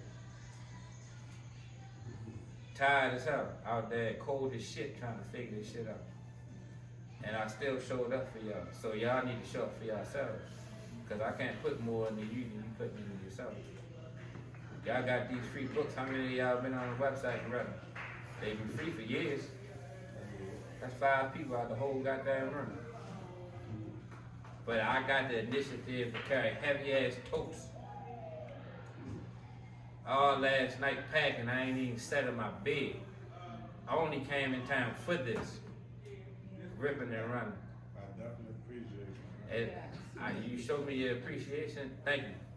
I'm not being smart, I'm just saying, you showed me your appreciation by taking the information, using it, and then when it works for you, you show somebody else. That's what you call a blessing. Just to the gift that keeps on giving. You understand what I'm saying? That's it. So it's 70 of y'all in here, you know, that had the potential to affect 7,000 people. Because of all the different people that y'all know, and as they see y'all grow and change in your life when you start making money, it's going to affect them, and it's going to inspire people to want to do the same thing that you doing. And then when that happens, what do? You sit there and sit on your throne, and you too good to come around now because you got a few bucks. Nah, then you show them just like I showed y'all, and that's how this thing continues to go on. Question, so you mentioned earlier about the 1099. A lot of jobs like OCR and some dedicated regional, not gonna say a lot, but some jobs, use 1099. How do you work that out or the taxes? Because once you do that, it puts you in a different tax bracket. And a lot of people don't know how to manage money properly. And then the IRS come after you. So what do you recommend for 1099 jobs? Well, a couple things. That one, that's something we can get into on the phone, and I can put you in the right direction. But just a quick answer to that. You get paid as a 1099, even though they hire you as an employee under the 1099 status, you can still get all your paychecks through your LLC. And you can use a payroll company to create pay stubs for you. Okay. But I'm going to be bringing tax people in, and I'm going to be bringing credit people in, and different people in different fields. But all that can be fixed on the phone call. You can give me a call tomorrow when I get on the road. I have my headset on, and I can hand over all my contacts in that area specifically for you. When we come in a setting like this is uniform information. The real value is the tailor-made information. In the car, I got 13 years worth of contacts. Specifically in the trucking industry, and I'm giving it freely. So it'd be wise to take advantage of it. Okay, I want to ask that. What kind of truck are you looking for? So right now, but next month will be my year experience. So right now, I'm literally not looking for anything specifically. Okay. I'm just trying to learn before I even put in my ass basically, and just jump out there and do something that won't cause me harm. Okay. So you driving already? Yeah. So another thing, Lee's not just a mechanic, he's own trucks and run drivers and all that stuff as well, has his own authority. So you're getting a universal knowledge base. So let me ask you, you finish? Yeah. What are you going to be using your truck for? What application? What you mean? What kind of trailer you want to haul? So because I've been like looking all over and actually learning, I've been looking at flatbeds, maybe a reefer, something like that. I'm not too sure. It was just a thought that came across my mind. I write it down on my notes. So you're gonna be pulling heavy. Yeah. So this is how I do my stuff. I don't like to buy a truck that cannot do heavy stuff. I always get it big so I can always come down. So I can suggest certain things as far as the truck that you want to look at. Since you coming in new to the game, I would say, let's say we see a Freightliner. You want a day cab or you want a sleeper? Okay, we got a sleeper. Okay, the sleeper, I don't know if you want automatic or okay. So you get the specs that I'm gonna suggest to you. You get like, if the truck, I don't know what year you're looking for, but if you want older truck, 2007, you can grab a Detroit. You're gonna come across 14 liter. The horsepower is around 515. And then the transmission, look for the one that has the O in the transmission model, FRO. If you got an O, that's overdrive. You said that's for overdrive? Yes. So you want that. The one that have the, I don't know, you know. Where do you find that though? It's gonna, if you call Freightliner, let's say you call Freightliner, I did it for Volvo. The guy was like, I don't know what you're talking about. You call them and you tell you tell them you need the DNA of the truck. You got the VIN number. Tell them you want the DNA of the truck. They're gonna give you the specs. Okay, it's ISS Cummins. I'm just saying, this truck VIN number came with ISS Cummins with 13-speed transmission with 355 rears. The rears is different. You have Spicer, and then you have Eaton and Fuller. Eaton, and you have Rockwell. So the ratios are the same. You can have like, okay, 355s. All the manufacturers, they use the same ratios, but you can't change Spicer with Eaton rear. You have to stick with Eaton. So Eaton numbers, I know them a lot. You go DS404 is Eaton. Then DS404, if let's say I got rears for sale and you want to buy a rear, you call me, I'm gonna ask you what model. The ratio, you're gonna tell me the ratio. So once you say DS404, I know you're talking about Eaton rears. Then I'm gonna ask you, okay, you want the front or the rear? You know, so like that. So you look for a truck, get like Detroit with 515 horses. If you like 13 speed, you get 13 RTLO 1813B. RTLO 1813B. If you rock with that joint, you know you got a lot of power.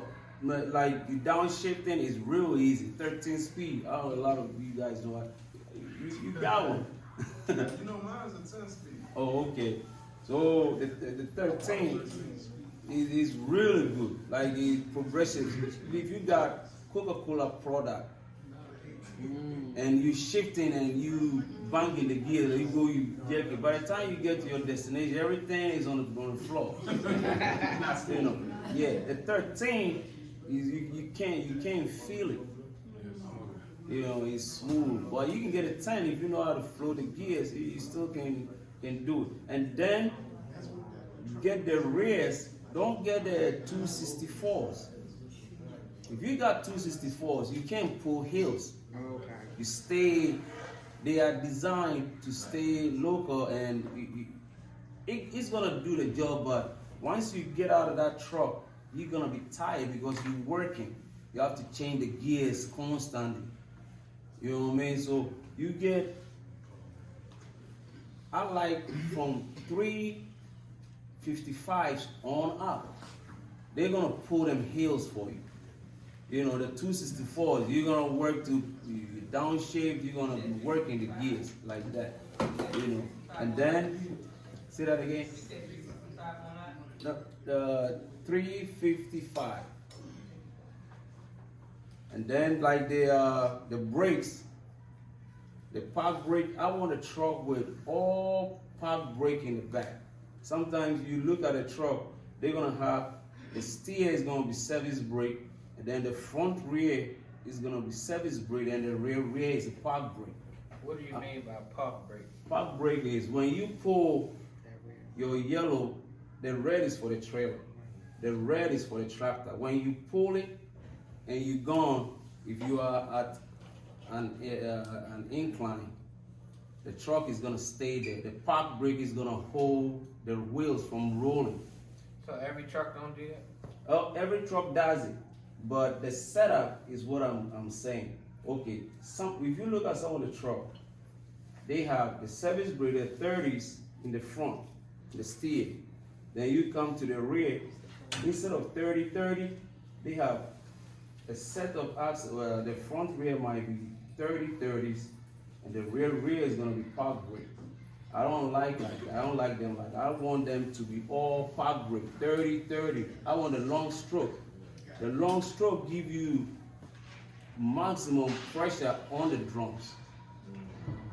See? You know, so the 30, the way you can identify a 30-30 long stroke is, I'm gonna draw over here real quick.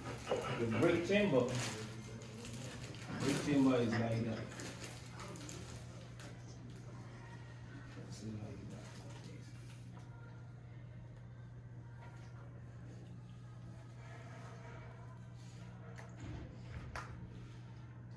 Then you got, you got it. Push I one never over even here. know. I thought all of them come out once you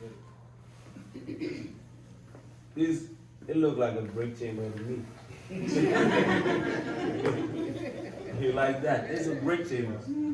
Where the line goes to, where the brake line goes to the chamber, the port is square on the long stroke. So I like my trucks. If I'm looking for a truck and I really, really like it, I look for this kind of stuff. 30-30 long stroke. So once you apply the brake, the rod, this rod is longer. So it holds the drum tighter. The 30-30, the what you call it? The 30-30 regular or the short stroke, it does the same thing, but it's not as powerful as this one. So I prefer this. You know, so that's what I like. If I'm looking for a truck, I like 30-30 on the back. That's what I want in the back, and then I want the rears. The E10 is becoming a little bit scuffed, so if it's Spicer or Rockwell, I'll go with that. But I stay above like 355 on up. You know, so that's the kind of trucks that I like. When you say 355 and up, okay, what do those numbers mean? Like 355 up to like 411? Is that like, does that mean you'll be able to climb hills better? Right. The higher it goes? Yes. Okay. Yes. The lower the ratios, they don't pull good. You're gonna work yourself to get up on the hill. But if you, let's say you're pulling 45,000 all the time, you're gonna break the drive shafts. So I thought that the ability to climb the hills had to do with the engine. The engine gives you the horse. Yeah. The engine gives you the horse, and the transmission gives you the speed. The rear prepare you on the hills. The rears prepare, yeah. So if you got lower rears, we had a truck that was it was only 350 horsepower with a Super 10 and 411 rears. She ride like 500. Yeah. If you go on a hill, you ain't gonna be dropping down on those gears. The rear is gonna help you go on the hill. Another truck that I think you know him, Francis.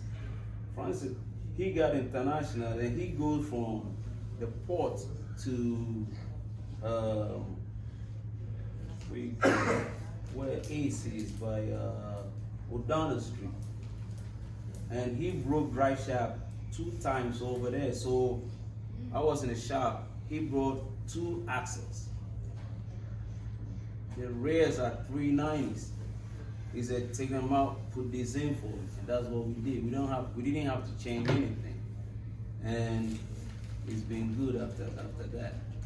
She had a question. So, a lot of the trucks that you're talking about, Lee, shout out to you, you really do bring the best. I met you in like 2021 when I bought my truck with Penske. Oh, okay. And I sold it back to them. Oh, okay. But you like older model trucks, because a lot of the stuff you talk about is like older model trucks. Yeah, I like them, but you're gonna have to keep up on your maintenance to keep them running for you. You're going to have to keep up on your maintenance. So, I'll put it like this.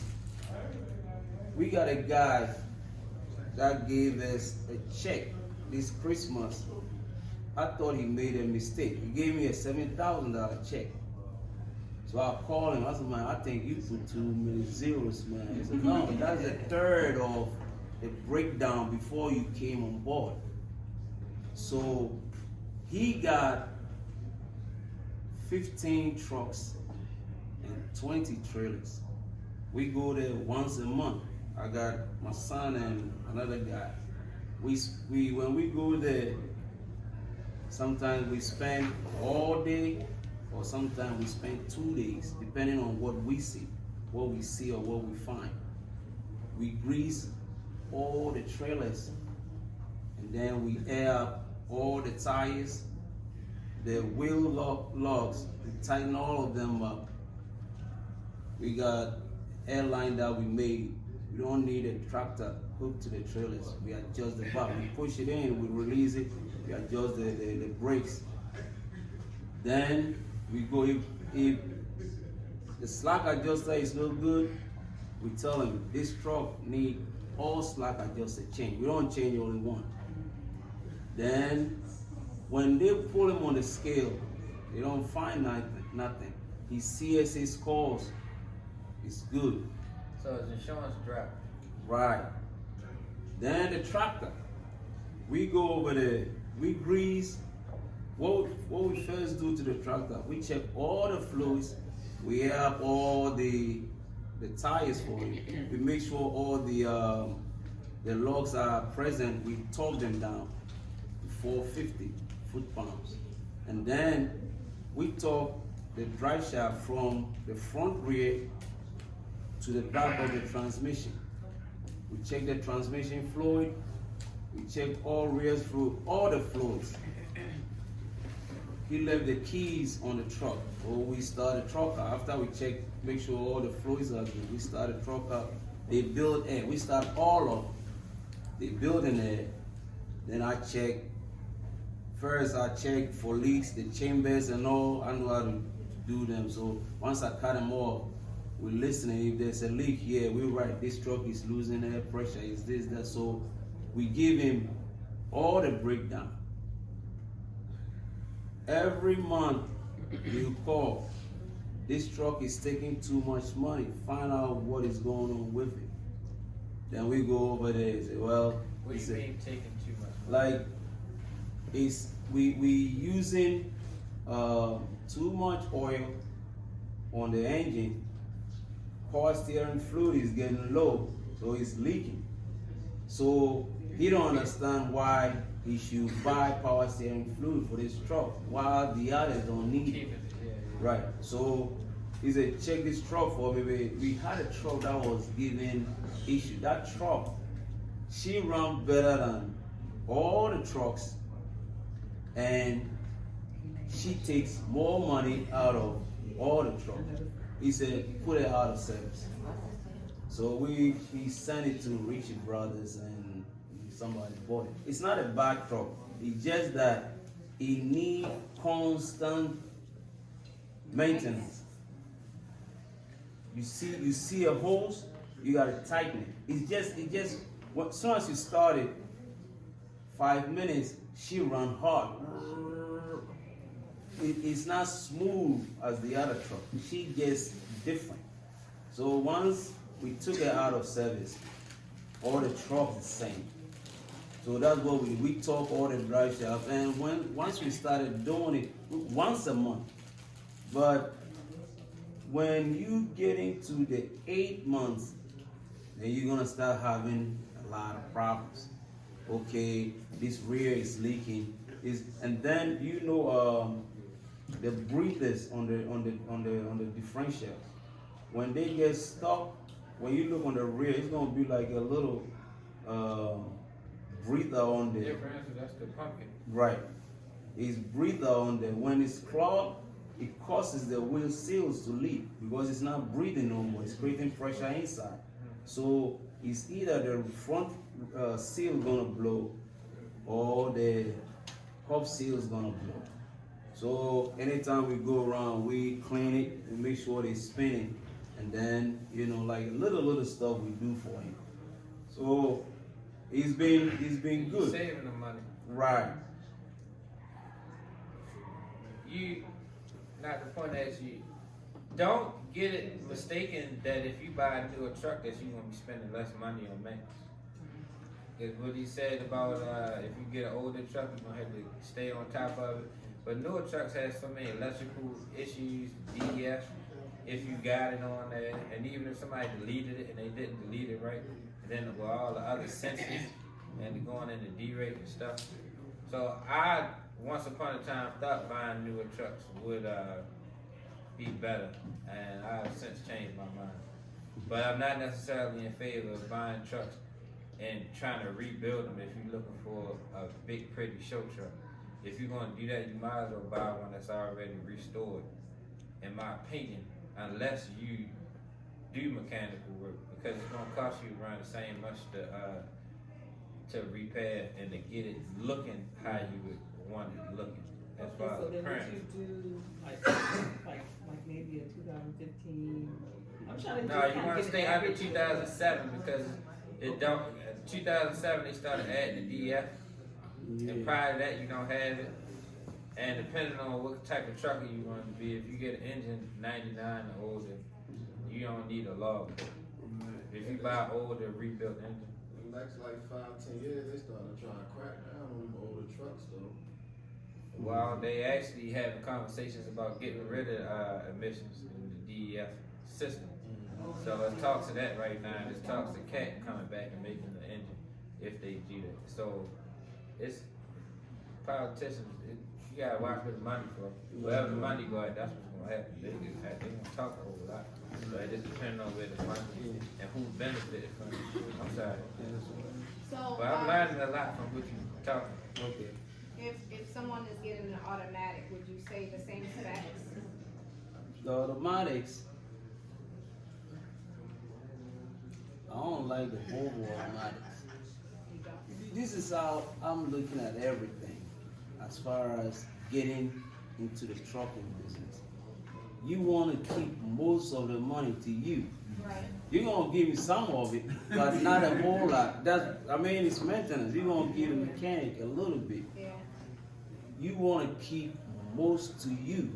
So you go get a Volvo with automatic in it. We got one that is broke down right now. Once he get it for $5,000, they don't have it. Nobody has it. Once Volvo won over 10 for it. Where we found one is lower gear. It's one low gear than what he wants. You need to program it. We don't have the software. Don't get an automatic. Yeah, we don't have the software. But if you get a Road Ranger, the Freightliner has a DT12 that comes with the DD15, DD13s, the automatics. They're good too, but I like the Road Rangers, the DM2, the DM3s. They have the SY shifters. It's like a regular transmission with a TCU. Instead of you shifting it, the XY shifter is doing it for you through the signal you're gonna send it on the steering column. I like those. Those, if it's giving you too much issues, you can take the transmission out and put regular 10 speed in there, and then put a shifter. And you can do it like that. But I don't like to go through all of that. I just do a couple of stuff and I'm ready to go. Yeah. What years do those Road Rangers come in? They've been here since if I can remember, around 2002. And they're automatics. Yeah. Road Ranger. Right. Some of them, the earlier ones, it's like a car. And then it came digital. And now it's like the button that you put in there, and you shake reverse. You push the button in the middle to disengage it, then you move it up, reverse, neutral, drive, and I got a question, because years ago I drove like an automatic, but it was an automatic up until you had to stop, you had to push the clutch, and I forget which kind of truck it was. you don't have to shift No, you didn't have to shift it, but whenever you stop, you had to push the clutch in or something. It was a weird. That's the DM2. It's like an in and out. My grandma had one of those. That's a DM2. They still in the new truck. We got a Cascadia that has that. What you talking? We had that one in there. Are they any good or no? They good. I like that. Okay. Instead of fully automatic, they got a clutch. So when you about to start it, you push the clutch in, you fire up. Why do And you you like take- that? Say that again. Why do you like that better? Because I can convert it easily without me adding extra pedal. If you got fully automatic, you have to add extra pedal to it. You got to take the whole dash apart, find a truck that has the linkage system, and then put it together. But this one, the clutch is already there.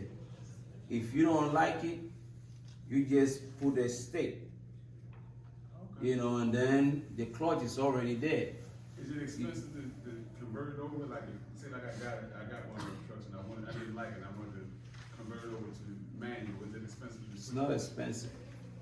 What you mean is how much expensive? I mean, I don't know. I'm just saying, like, Man, if you is it say worth it? expensive, yeah, it's worth it. Okay. I'd do it. Okay. It's worth it. Yeah, because I didn't like say like I see it. I'm like, okay, I don't know when to get it because if I don't like it, I don't want to. Yeah. The cost be exorbitant or something. You know what I mean? But I will keep it like that because if you got a driver in it, they can't break the transmission if they don't know how to shift. That's why I got that truck. You see, the driver with the new drivers, if they don't know how to shift, they go in the gear, they're gonna force it. This will not allow you to do it. He's gonna do it for you. He upshift and he downshift for you. You just gonna put the only time you use a clutch when you stop. Exactly. Push it in, then you can hold the brake. It's gonna stay there. If your foot is not on the clutch all the way, the truck is gonna start to move on you. Okay. You know, so what I normally do is once I'm at the light, I come in neutral and then my foot is on the brake. When I'm getting ready to go, put it in drive, push the clutch in. Once you disengage, she's gonna start moving. Hey, y'all, just real quick, y'all don't be shy. I know this nothing wrong with it, but it's a lot of the same people asking questions. I know you thinking of something. Ask the questions because he may not be here. We're gonna be bringing different people and experts in different areas to come talk to y'all. So don't hold it in and then leave and then like, man, I should have asked. And for the record, I'm not a mechanic. People send me trucks that they looking to buy. Say, is this a good truck? I don't know. Because for one, I'm not there. For two, I'm not a mechanic. So take advantage while you're here. Do you only work on semis? Yeah. Why you ask? What other truck or what other stuff you got that you want to fix? No, I was just asking, but, okay, so, you do diesel all together, like, I do diesel and I do my wife's car and my car. You have your equipment though. You have your equipment. Yeah, I sure got it. I fix my trucks. I feel basically, No, I mean, I don't work on anybody else's car but our cars. No, I mean like Caterpillars, forklifts, stuff like that. Yeah, I can do forklift. I can do, you know, when I was growing up, we did a lot of repairs.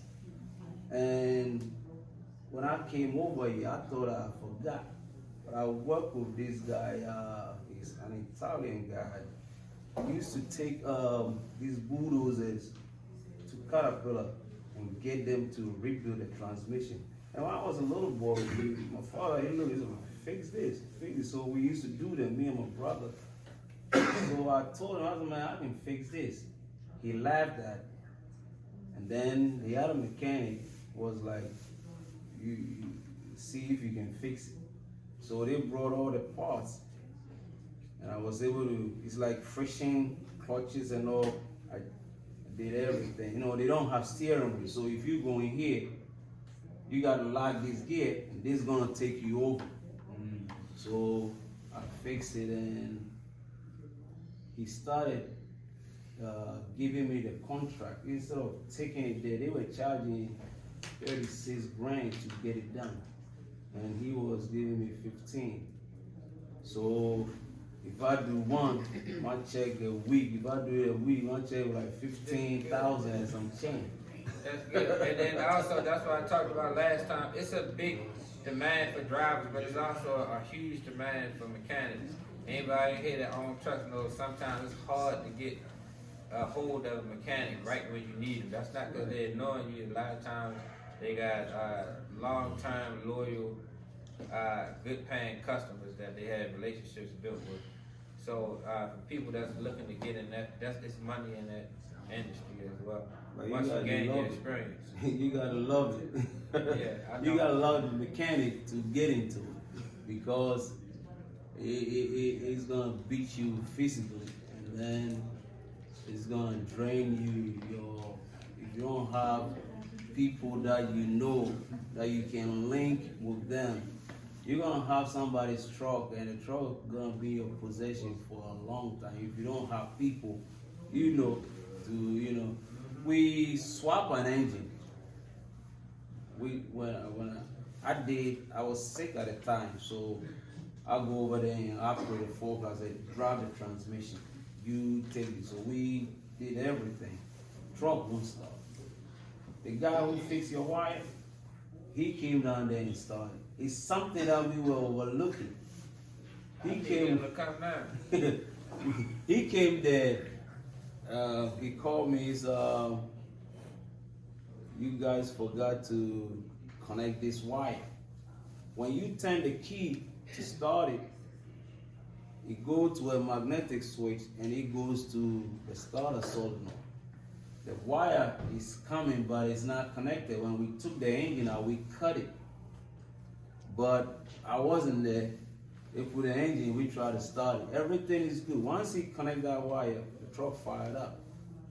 That truck sat for 3 months. But the dude has several trucks, so he wasn't worried about yeah. But if that was your only truck, you're gonna be like, man, you leave, what's up? A lot of guys, they get like that. But that's why I said you have to love it to do it. If you don't love it, you don't get into it. Don't get into it. It's a nice trade. You're gonna make a decent living off of it, and then you can do some other stuff too. We buy the truck, we fix it, then we sell it. If we see a truck that we see, okay, it has a potential. We went to Harrisburg. The truck was on marketplace for a long time. So the price kept coming down. So I called the number and he was like, it's an engine problem. I said, so the engine seized? He said, no, it's mixing. Detroit rebuilt it. They have 1 year warranty on it. The 13th month, the truck went up. So, you remember I was saying you have to check the liner protrusion, the liner height, and you cut the counterbore. That was the only thing they didn't do. So we went over there, and I was saying I'll go around the truck to check it. So I went there, and then the passenger side, the front tandem, the skirt, it's not there. And I didn't see it around. So I looked, the drive shaft, it's not there either, the intermediate one. So I called the guy and I was like, where's the drive shaft? Where's the skirt? And he said the tow people took it out. So it might be in the shop. So I said, okay. I'm looking, me and my son went there. I'm looking, I said, we're gonna get the truck. But when we come, we're gonna bring our clothes and we're gonna go under there and check it out. When we came, the shaft is on, the skirt is on. And we went under there. The clutch is not there. He took the clutch out. So I'm thinking, I said, why would they only go there and take the clutch? But I was mad when the drive shaft was not there I didn't turn the yoke to see if the transmission is gonna make noise. You know, I would have seen it, but overall the price was good, and I was like, he's gonna rebuild it, so we're gonna buy it. We bought a truck. We came back. We tore the engine down. It's flooded, so we drained the oil. The bearings are new. Everything is new. So we got the people to cut the counterbore. We did the head. The head checks out good. So we use the same pistons, rings, but we changed the liner O-rings, and then we changed the rod and mains too. Then we changed the pump because it's been in the gun for a long time. So we changed the pump, and we went to CRG and we bought a transmission. The one that was there was a 15, so we put a FRO 16 210C. So we put it in there. Man, once we finished that truck, man, she was a puller. She was somebody, everything as we did to it was the price, the toll, and the labor, everything was around $9 grand. And somebody offered us 30 for it. So She was looking good. let me ask you this for them. For somebody looking for their first truck and they on truck paper, and what items should they be looking for when trying to get their first truck if they dealing with a limited budget? You have to have money for the bottom end. I always emphasize that because that is what is gonna break you and put you out of business, because it's a very expensive fix. So I would say you guys, once you get in the truck on the truck paper, from the truck paper, I would suggest you have some money for the rod and main bearings, the parts, and then some money to pay the mechanic to do it, and then you change the oil. And So are you suggesting that with any truck you buy, go straight into the bottom and swap it out as soon as you get it? let him check it for you. Let him check it. The way it works, you see, the connecting, the bottom bearing, it don't wear out. So once they take it, they check the bottom. If they check the bottom slides. When during power stroke, this hit the crank. So when you check in the bearings, you check the top bearings on the connecting side. When you turn the engine off, the weight of the crank, it sits on the lower bearing. So when you start the truck, it's gonna, a little bit of friction before the oil suspend the crank. So on the main bearings, you check the lower bearings. So once you pull this, don't look at this bottom. I wish I know I'm gonna be drawing. I got one sitting that I will show you physically so you can see.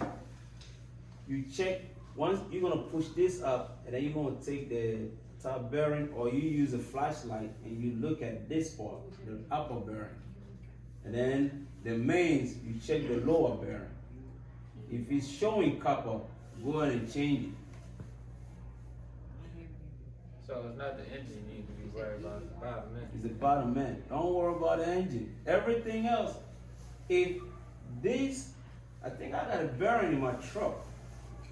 I don't think it's open, but I can bring it and show you. It's a shed. She texted me trying to kick us out. We gotta be careful about 7. Oh yeah. I don't wanna send you no extra work neither. Okay. Yes. Now you see, like, if we check it and get the mechanic, we check the bottom end, right? So say like you need the bottom end changed. How long would that, how many miles would that last? Like, once you get the bottom end changed, say like the truck, you can wait to get the bottom end changed. Cause I think you said that cost like 3,500 or 3,500. No, that is, the labor is 900. The part is gonna, let's say $2,000, because I don't do I always suggest to the customers. Hold on. We sticking with your question. Okay. So you saying the bottom end only costs $2,000, It's gonna cost you just $2,000. but you're also saying that's a very expensive fix. So what you saying is it's better to get the truck no matter what. Mhm.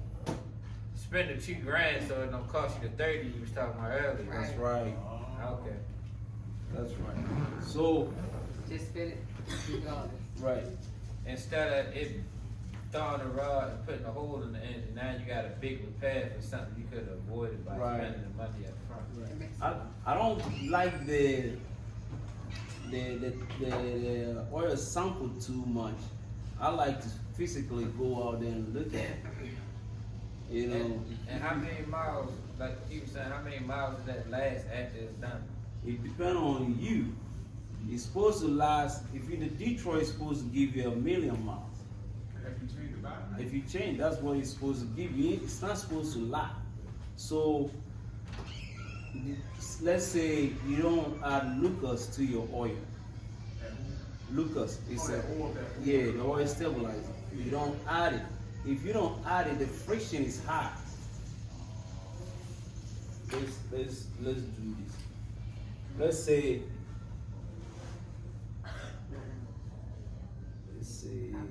Remember earlier when you was talking about the truck is like the body, the human body.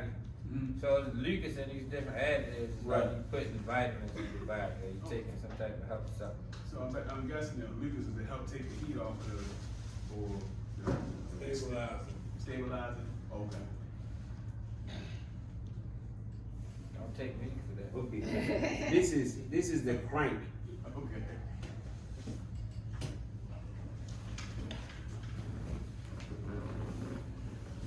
This is the bearing. Okay, when you add Lucas to your oil, if you turn the engine down, you turn it off. Let's say I'll use right like this.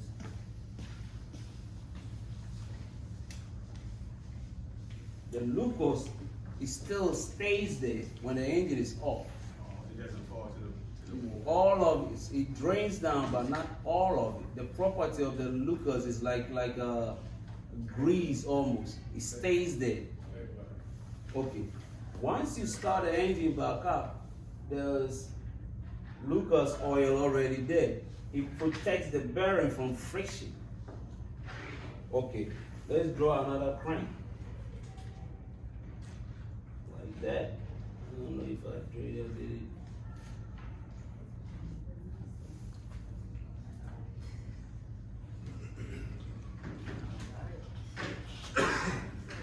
If you use regular oil without a Lucas, you turn the engine off.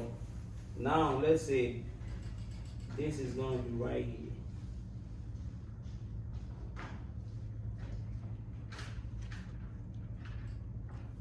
The weight of the crank is sitting on the bottom bearing. There's no support. Once you start it, the pump is going to start pumping the oil. Then it's going to suspend the crank. The oil is going to be here and here. Before the oil gets here, it's going to be friction over here. So, to your question, how long before or how long it will last when you do the bottom end, it depends on what oil you use. Okay. If you don't use, it's gonna last longer anyway, even if you use this, but it's gonna wear a little faster than when you use the Lucas. That's pretty much what I can say. I know I'm asking a lot of questions, but No, it's good. another question I had, because I noticed like you were saying some of the transition, is it like, is it Eaton Fuller, does it matter which, like if you go out and get 10-speed, which one you get, whether it's Eaton Fuller, I forget the other one. You got a Rockwell or Spicer. I get with stuff that is available. Eaton is all over the place. So I like the Eatons. Not saying that other brands are bad. They are equally as good, but I go with I go to the store, I get the parts, I go fix my truck. You know, so that's why I like it. And I guess there was one more thing, I know you were saying something about 10 speed, but I guess if we had the opportunity to get a 13 speed, you would recommend that, and we can get it The 13, it depends on where you're going. If you're in the city, if you're in the city, you're not gonna get into 10 speed. if you hear where you going, by the time you see it's a red light, you gotta stop. But when you're on the road, the 13 give you more gears, it give you more torque, and then the fuel mileage also, it gives you good fuel mileage. Because you got more gears, it's gonna give you more ratio and the speeds, you know. So I like 13, depending on what I'm doing. What's the lifespan of the transmission? Also, it's very dependent on the maintenance you do to it. You have to change the oil. I would say people don't change the oil at all. I see guys with 12 years, it's the same oil. I changed it. You know, so I tell them, man, change the oil. So it depends on the person that is shifting it. It's hard to say, but I would say, you mean how often you change the oil? Like you should get a PM like what, every 10, 12,000 miles, but what about the transmission oil? I would say about 100,000. So once a year. And what about the rear oil? The same. Change them once a year. You know, once a year is good. You know what I did with the back of the.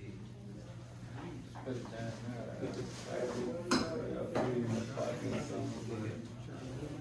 So Y'all got any other questions for him? Because yeah.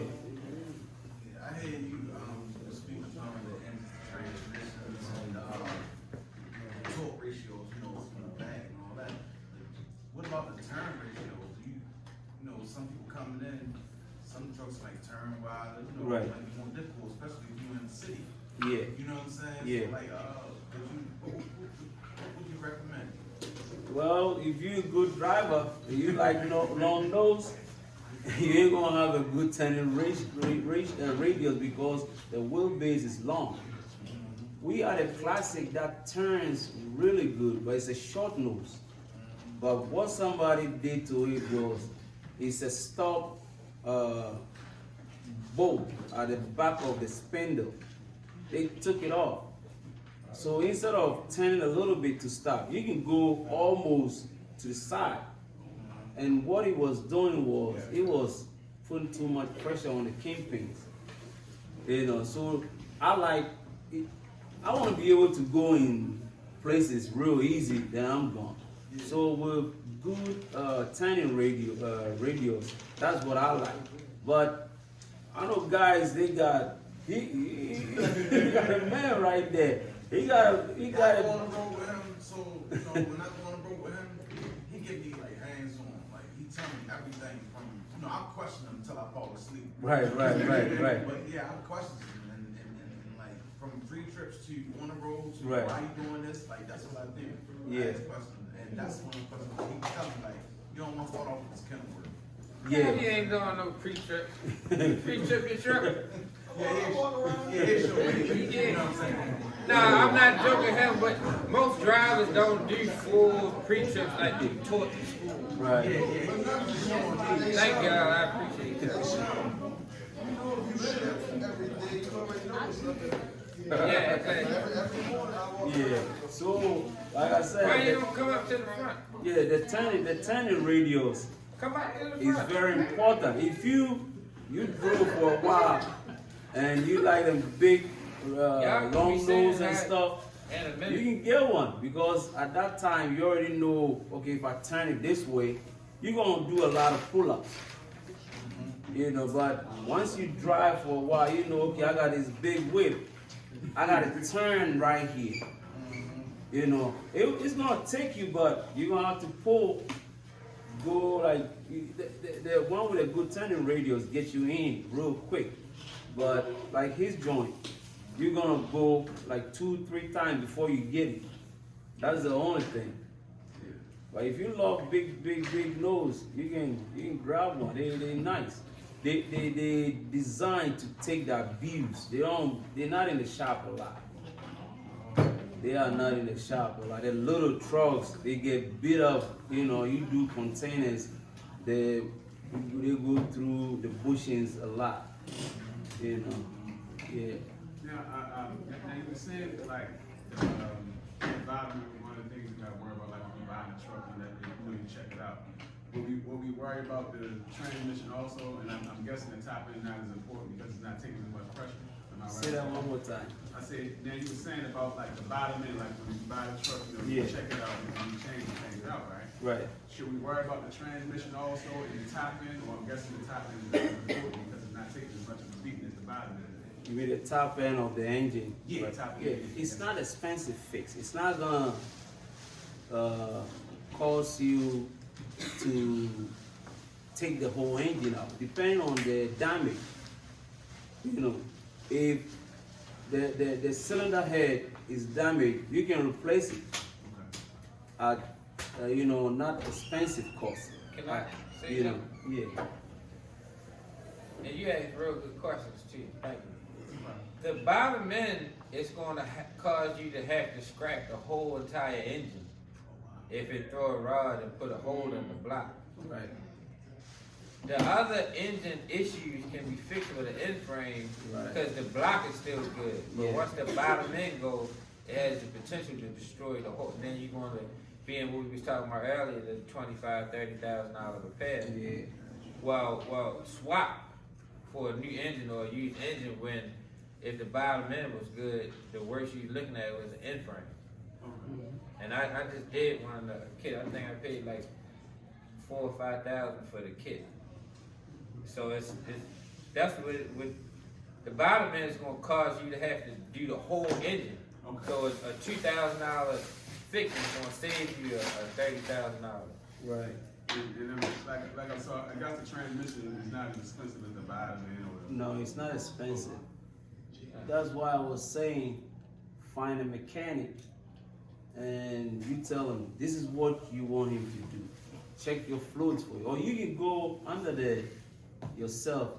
If you, yeah, I mean, the fluids you can check it on the driver's side, on the transmission. It's like you need a half-inch ratchet. You can buy one from Harbor Freight for like $21, and you go under there. Once if it's full, as soon as you go on the park the truck on the level ground, give you a creeper, you go under there with a rag and something to catch the oil. Yeah. So once you take it and the oil, if you have to dip your finger in there to check the level, it's low. You got to add oil to it. Once you take it out, it should flow out. If it's not flowing, you touch it a little bit and it's there, but when you dip, that's not how you check it. So you can do that on the transmission. You can check the rears as well. And, one more question. I heard you say something about like the long nose as opposed to the short nose, right? And you said the long nose they take even in the short nose truck. The long nose, you cannot abuse it. You can lie. We had one, that the one I was telling you, is 3 million miles. That truck run every day. Yeah. How many miles is on that engine? The engine is the same block, but I did the bottom end. You remember you came down there and you had a problem with your clutch? I Yeah. adjusted it.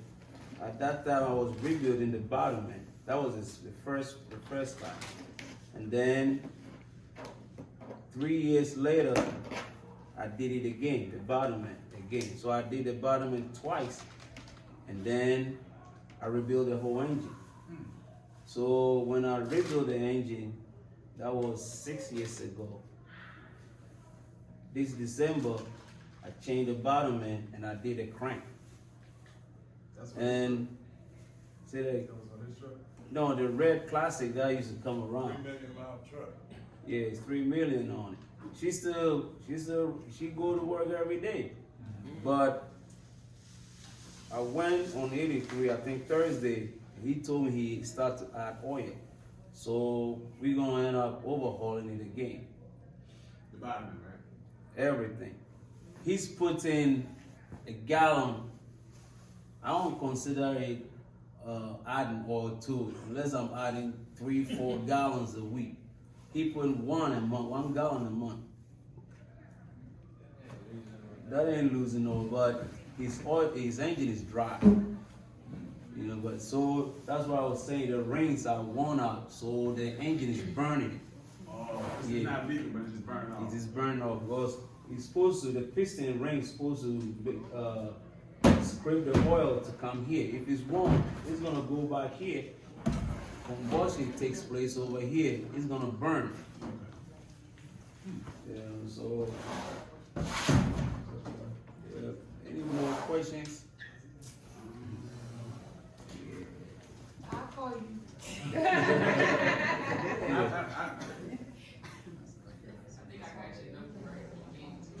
Can you give your number again? It's 443-271-1204.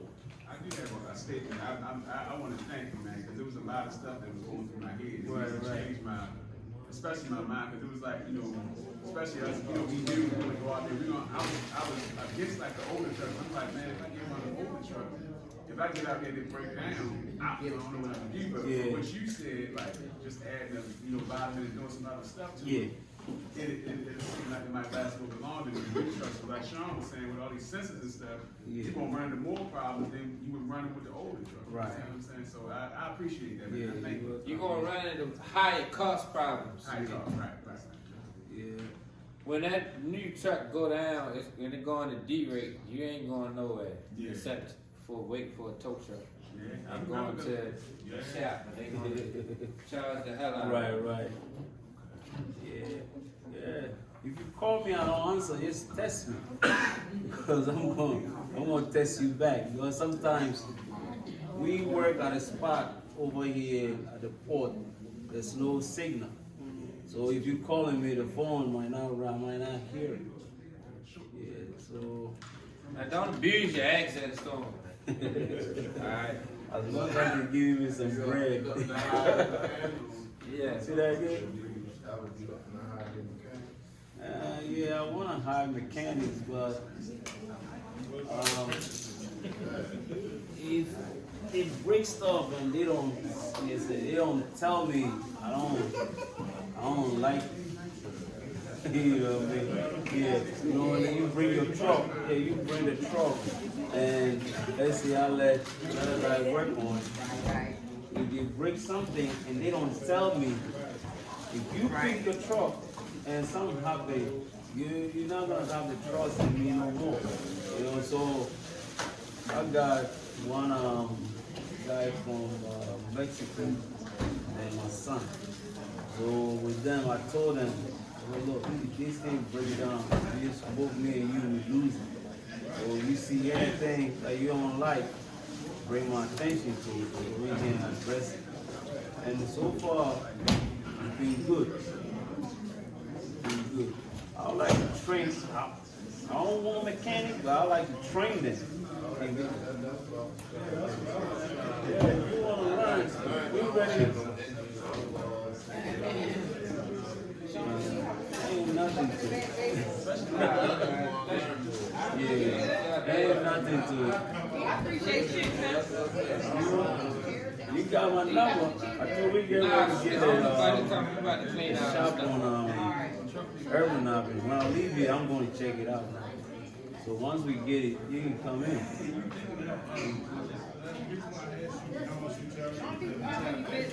Yeah.